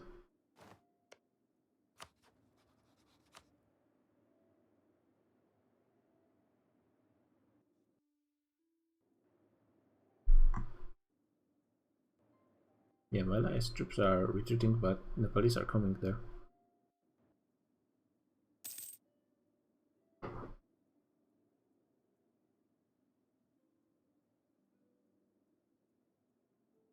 Or did this send the diplomat pretty soon?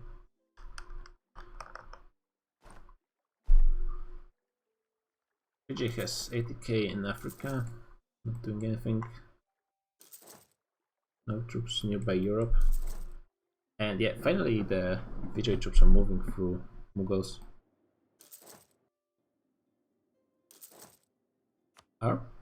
Is the Ottomans player aware of the Indian movements? I'm not sure he is. He's just moving all of his troops to Balkans, keeping a lot of troops in Iberia still. I feel like the Indians are clearly moving towards him, and in no small numbers. I guess just didn't notice it yet.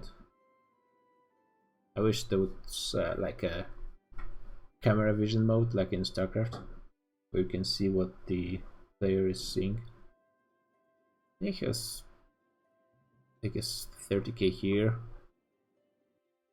10k here, 30k here, and 50k here. That's okay. The Hungaris are coming as well, but that's still with all the might of the Indian armies that's coming.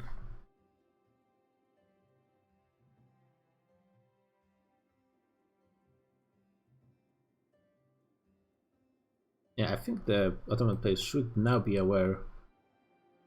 Okay, the Hungarians are going north, so I assume they're going to be heading towards the Iraq.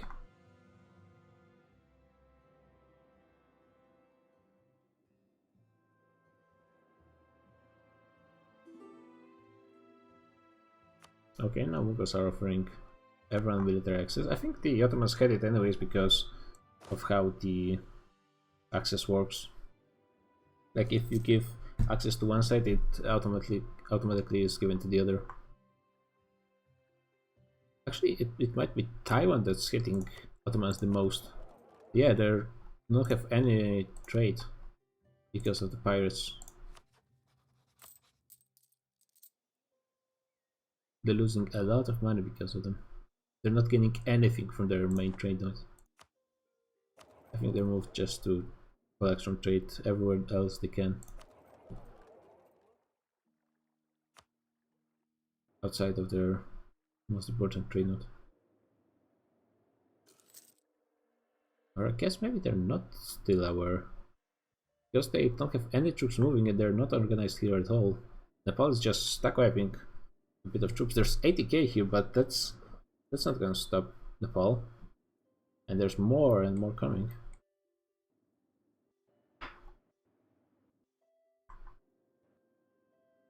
Yeah, now they notice.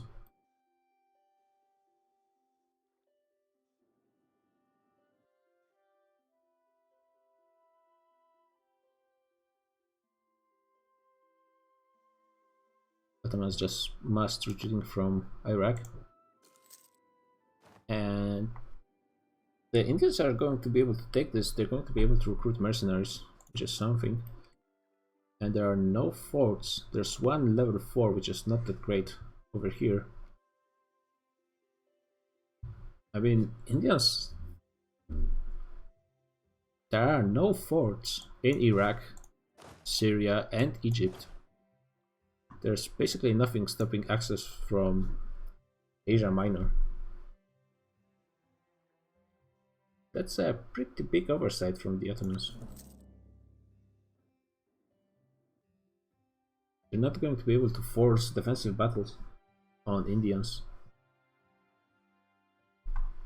I mean, at this point, Indians could just take access through Ethiopia and invade Egypt.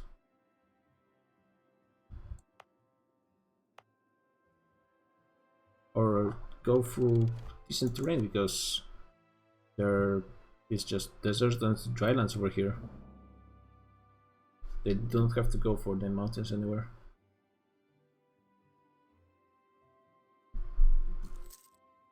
To be fair, the terrain over here is not that bad, that great for defense.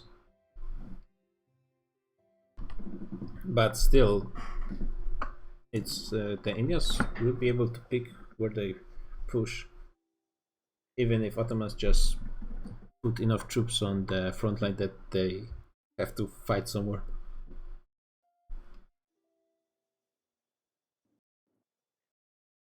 So Indians might be going for... Wait, Indians actually winning? Oh no, it's the Ottoman. Okay, never mind. Indians are losing by quite a bit, especially by the war score, the war goal. No, I don't believe it's the last session. I think there's going to be at least one more. At least Indians seem to be committed to the fighting, and IFI is moving all of their troops over all the way to the Iraq, and I think Japan is doing that as well, at least with some of their troops. Wait, what? Yeah, they are moving at least some of their troops through Nepal. Not all of them, but that's still 160k. which is pretty decent.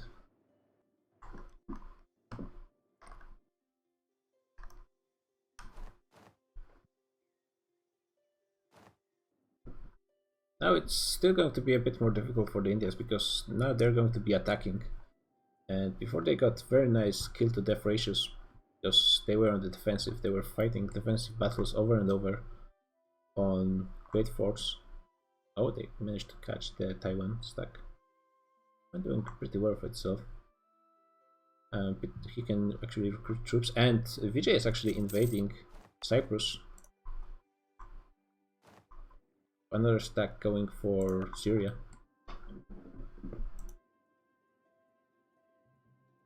I'm not really sure why Ottomans were so sure. Like, I guess I get not putting forts on Ethiopian border because Ethiopia going against Ottomans would be suicide, but against Mughals, not even a single one. Not even closing, like one fort here would be a very different, big difference in the whole thing. And there's not a single fort, like even for devastation or something. I think it's been a bit too arrogant from the Ottomans. Now in the Provence is maybe going to move their troops to the east. But here's the thing, the Indians do have the naval supremacy, so they can move their troops pretty quickly around the world.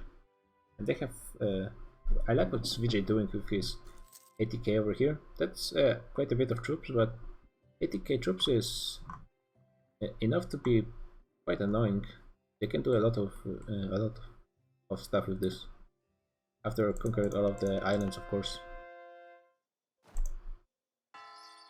It's basically the Mediterranean versus the Far East, and actually Africa.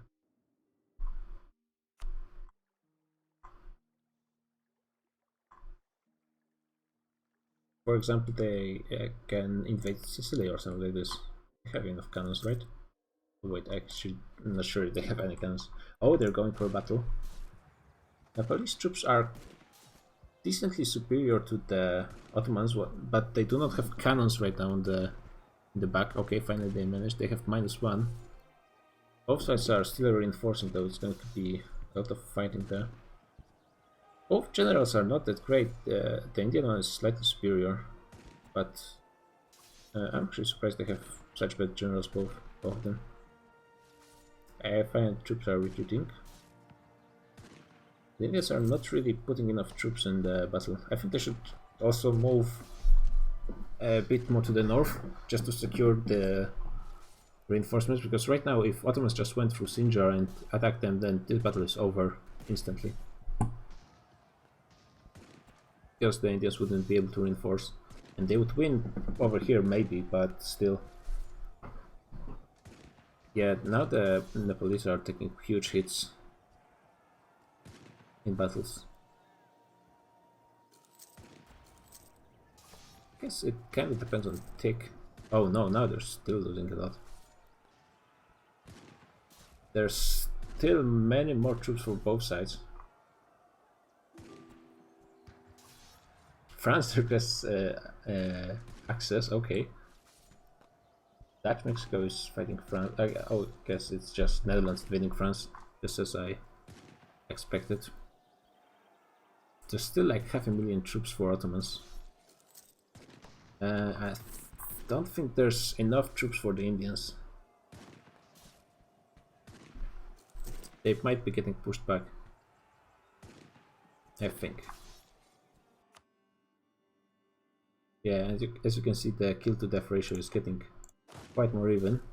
That, to be fair, that does include the wipe in Iberia. And okay, here, that's exactly what I said the Ottomans might do. And that's exactly what they're doing, but they're not. What? No, they're still going. It's just a change in graphics. Yeah, the Indians are getting huge hits. Possibly because it's not the Vijay infantry on the front line. Yeah, there's just a few more Indians left, but Ottomans and Hungarians still have huge reinforcements. Ottomans, though, are almost out of manpower. Hungary is getting close to that as well. How are the Indians doing? Yeah, the Indians are not doing so hot as well. Yeah, it's like 4 million.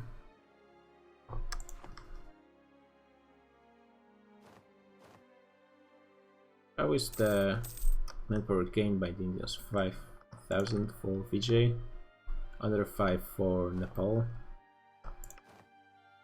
So yeah, together they have not even the Ottoman manpower, and there's also Hungary that has more than individually Vijay or Nepal. They do have help from Ayutthaya and Japan, for what it's worth.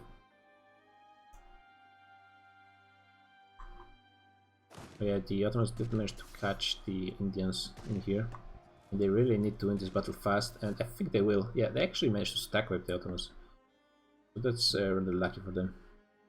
Now they need to re-establish themselves, wait for the help from the Japanese and some more Ayutthaya troops, regain their manpower, and then they can go back and try push. But they actually are winning some battles in Greece. That's pretty nice for them. That's exactly what I said the Vijay should do. Because with like 60-70k, you need a fair amount of stacks to actually fight them. Yeah, and Ottomans don't have cannons at all, so they're going to get pretty destroyed, I think.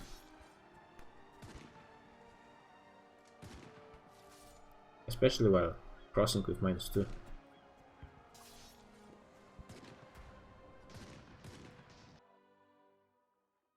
Yeah, so the Ottomans are pushed from was it Naxos? Yes, it's pretty nice. They are trying to, I'm not sure if they're actually doing this on purpose or just it happened to, but they're not going to win versus Taiwanese heavies.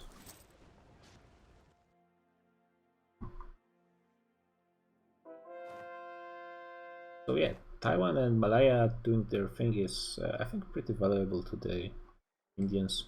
Oh, they're actually going for a second battle. They have 2 battles going at once, and they're doing pretty okay in both of them. And Ottomans don't have a leader in the southern one, and they're also attacking. That's pretty bad. I'm not sure if the Ottomans actually want to reinforce it at all. Also, the Japanese leader is very nice for the Indians. There's still a lot of troops left for the Indians. Not that many though, but I think they actually have, for once, the number superiority. Oh, but wait, there's way more Ottomans. They're doing quite well. The reinforcement actually might not make it on time.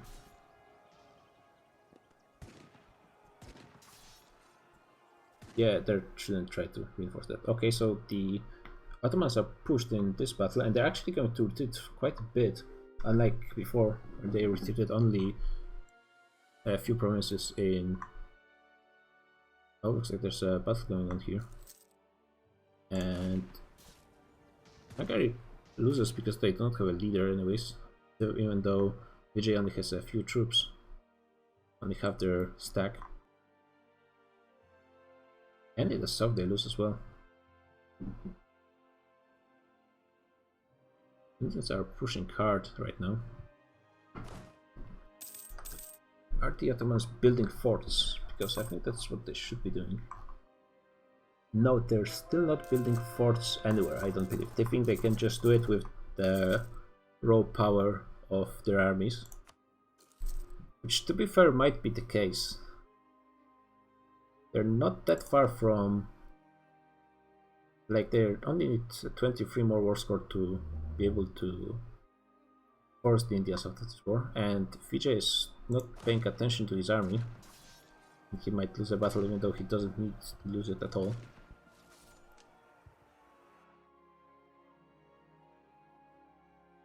Yeah, they're keeping province in Iberia. which I guess is fair. I think when you're having a multiplayer war with many players on both sides, you should try to like segregate fronts so everyone has different. Oh, they're actually still fighting somehow. The Ottoman line is kind of collapsing. They lack the cannons still, and yeah, the VJ makes it in time. Hungarians are going to the wrong province, so they're not reinforcing. And yeah, the Ottomans are going for a full war mode. Actually going to be fighting as hard as they can. Okay, now the Ottomans, the VJ is going to be probably defeated with the 80k of Hungarians. Unless VJ actually wins this. Ah, no. Actually, did they got stack wipe? I think they did. Okay, that was pretty bad for the VJ then. Yeah, so the Indians are forcing Ottomans to go full all in on this war.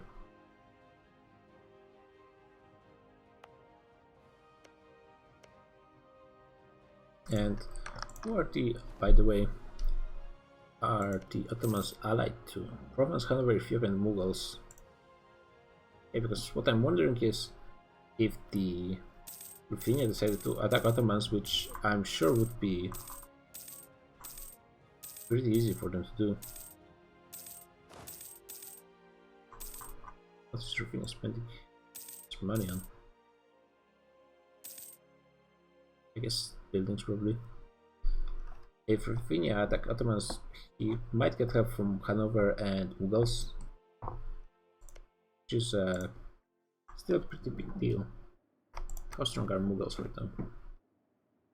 Not that big manpower. Very nice force limit though.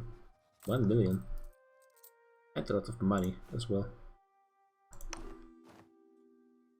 So I guess with Mughals and Hanover, Ruthenia would still not be able to have a walk in the park with Ottomans, especially since they're far from defeated by Indians. They still have over the force limit army, which is almost 1.5 million. Hanover is increasing their maintenance for some reason. Not really sure why. Okay, Indians are back to controlling all of Iraq. Provence is actually moving some troops to Ottomans. Indians are going for another battle. Hopefully they're not going across a river. No, they are. And they have no need to do this, but okay. Hungarians are taking... Oh, they managed to catch a lot of Ottoman troops. They are not reinforcing it. Oh, okay, they're going to make it. But still they need more reinforcements right now. And they're still coming. But they did manage to get a nice start, even though they're getting a crossing penalty. I'm not sure. I'm not sure if it was that worth it.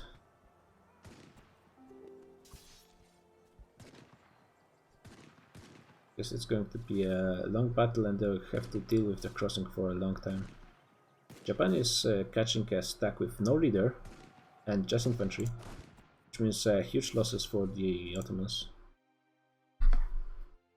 Yeah, so now the Indians are using their player superiority correctly, trying to attack the infantry stacks of the Ottomans, using the fact that they do not have any forts, so they cannot hide their stacks of reinforcements, and because they have more players, they have more things they can take care of, and they do see much more with their fleets. Provence is being scared away by Japan. Oh, and actually, unfortunately, they did lose this battle. They're kind of still reinforcing. They don't have any cannons though, and they probably should get them soon. Still no cannons. So now instead of having a bit too many cannons, they have no cannons at all. Oh, here come the VJ cannons. That would be great. Japan might be catching another stack with no leader again, and it's just terrible with their 6-4. Yeah, another stack wipe. Japan fighting very well. Yeah, the Ottomans lost like 200k troops just right now, and they're out of manpower. With just mercenaries, they're only to be able to force like 500,000. Yeah, about that. So right now the Ottomans are starting to lose regiments fast. With each tick they lose like...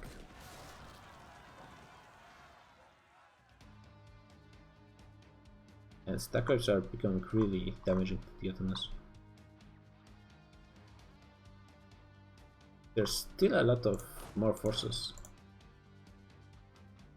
in the north, but they're not really even considering to use them in the... I guess they're a bit afraid of the stack wipes, like what Japan did.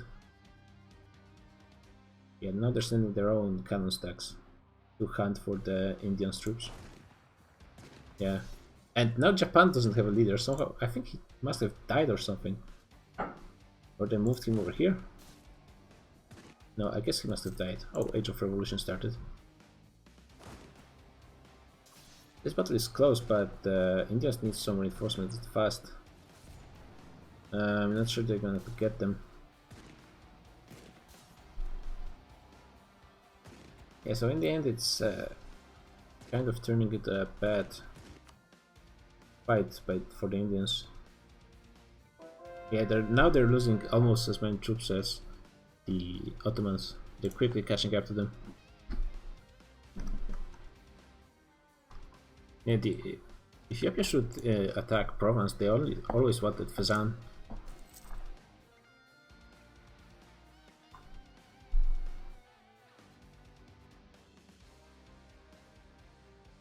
Okay, so the Indians are pushed back somewhat. Let's take a quick look how the BJ is like at I guess manpower balance. Oh, actually, yeah, he could use a bit more. Yeah, he's missing manpower, but he doesn't. He still have 500,000 mercenaries available, so Vijay is doing okay. Nepal is out of manpower, still 200,000 mercenaries available. Surprisingly, Ayutthaya is doing okay.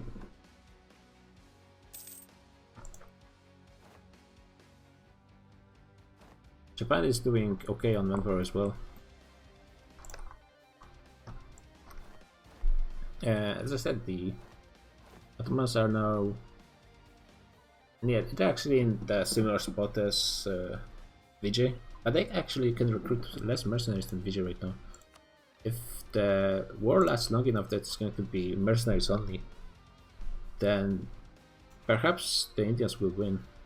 Oh, Malaya got their stack in exile somehow. Yeah, and the Ottomans and Hungarians have to keep a lot of troops all around the Mediterranean to prevent the attacks from Taiwan. I don't think I was in... wasn't in Kiev ever. What did you find there? I was in on the Crimea Peninsula back when it was still possible to get there. They had Byzantic stuff in there. Wow, and they didn't ask me at all. Maybe I should go there and they'll return it to me.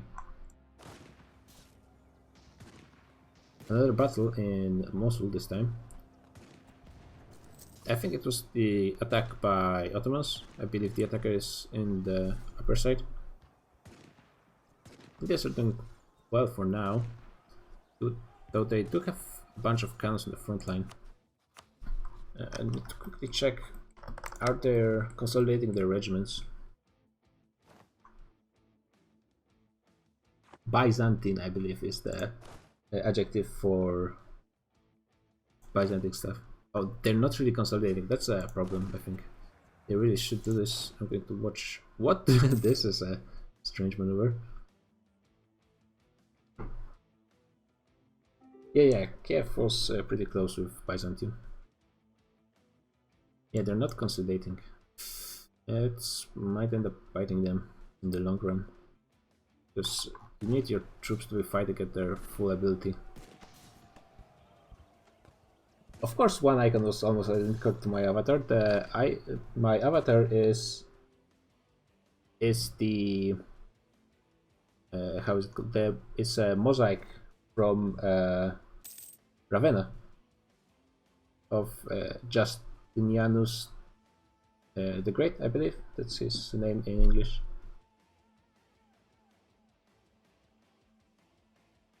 Now the Indians are kind of collapsing. It's just really zoomed out, so you can't actually see the guy. Someone was actually using the avatar of the same picture, but just not zoomed out on the eyes.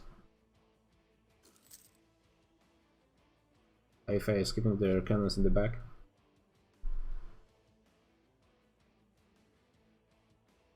Yeah, it might have been authentic. Like, people were making a lot of copies of stuff. Like, even a few hundred years ago. Like, for example, the Sunflowers by Van Gogh, there's like 4 of them. He just made the same picture a few times. And let's not start talking about the paintings by Monet. He made like 5 pictures 100 times each. Okay, looks like here's the last stand of the Indians, but I think the problem is they're not using the force they have well. Oh, damn. I mean, I only have 1 icon in my house, so if I could get any more, that would be great.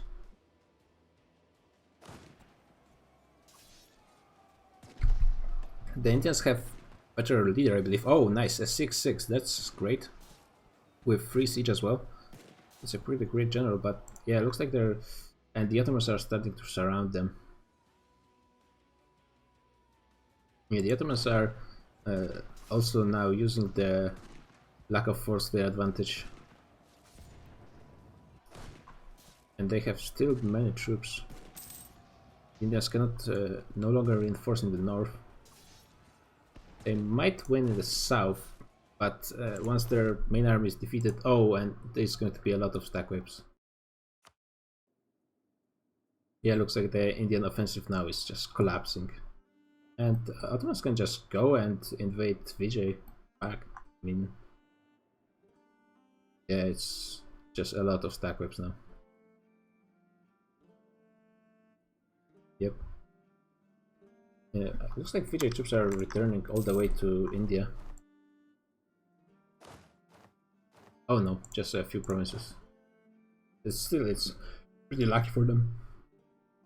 Yeah, Mughals are just sitting, even though they're grown in power quite a bit from before, and like they're not at the level of Ottomans or Ruthenia, but they're like over a half of their strength, at least.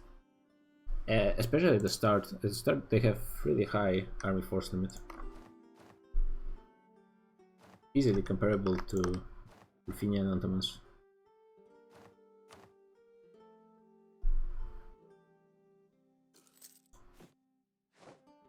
Yeah, so... Oh, actually we're finishing now. Too bad. So that was a good session, for a change. The Ottomans really had to use all they had to fight off this invasion. They only have 600k units, which is half of what they had at the start, and they're using mercenaries heavily. They're out of manpower as well.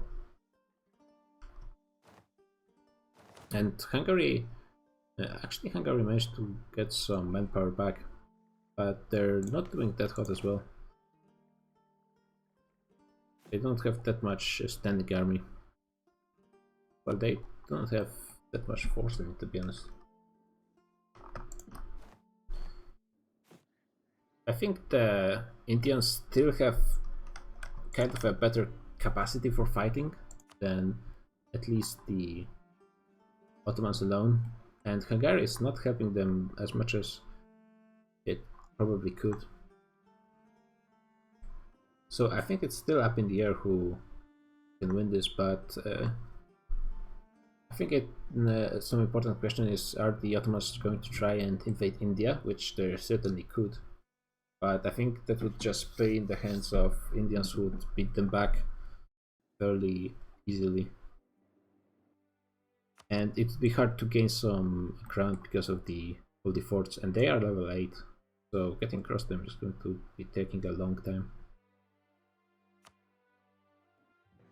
Or the Ottomans just wait until the Indians come back again, and I suppose this time they... Oh, no, I'm not seeing anything in the observer mode. This time they should maybe organize a bit and wait till all the Aifayan and the Japanese troops made it. The front.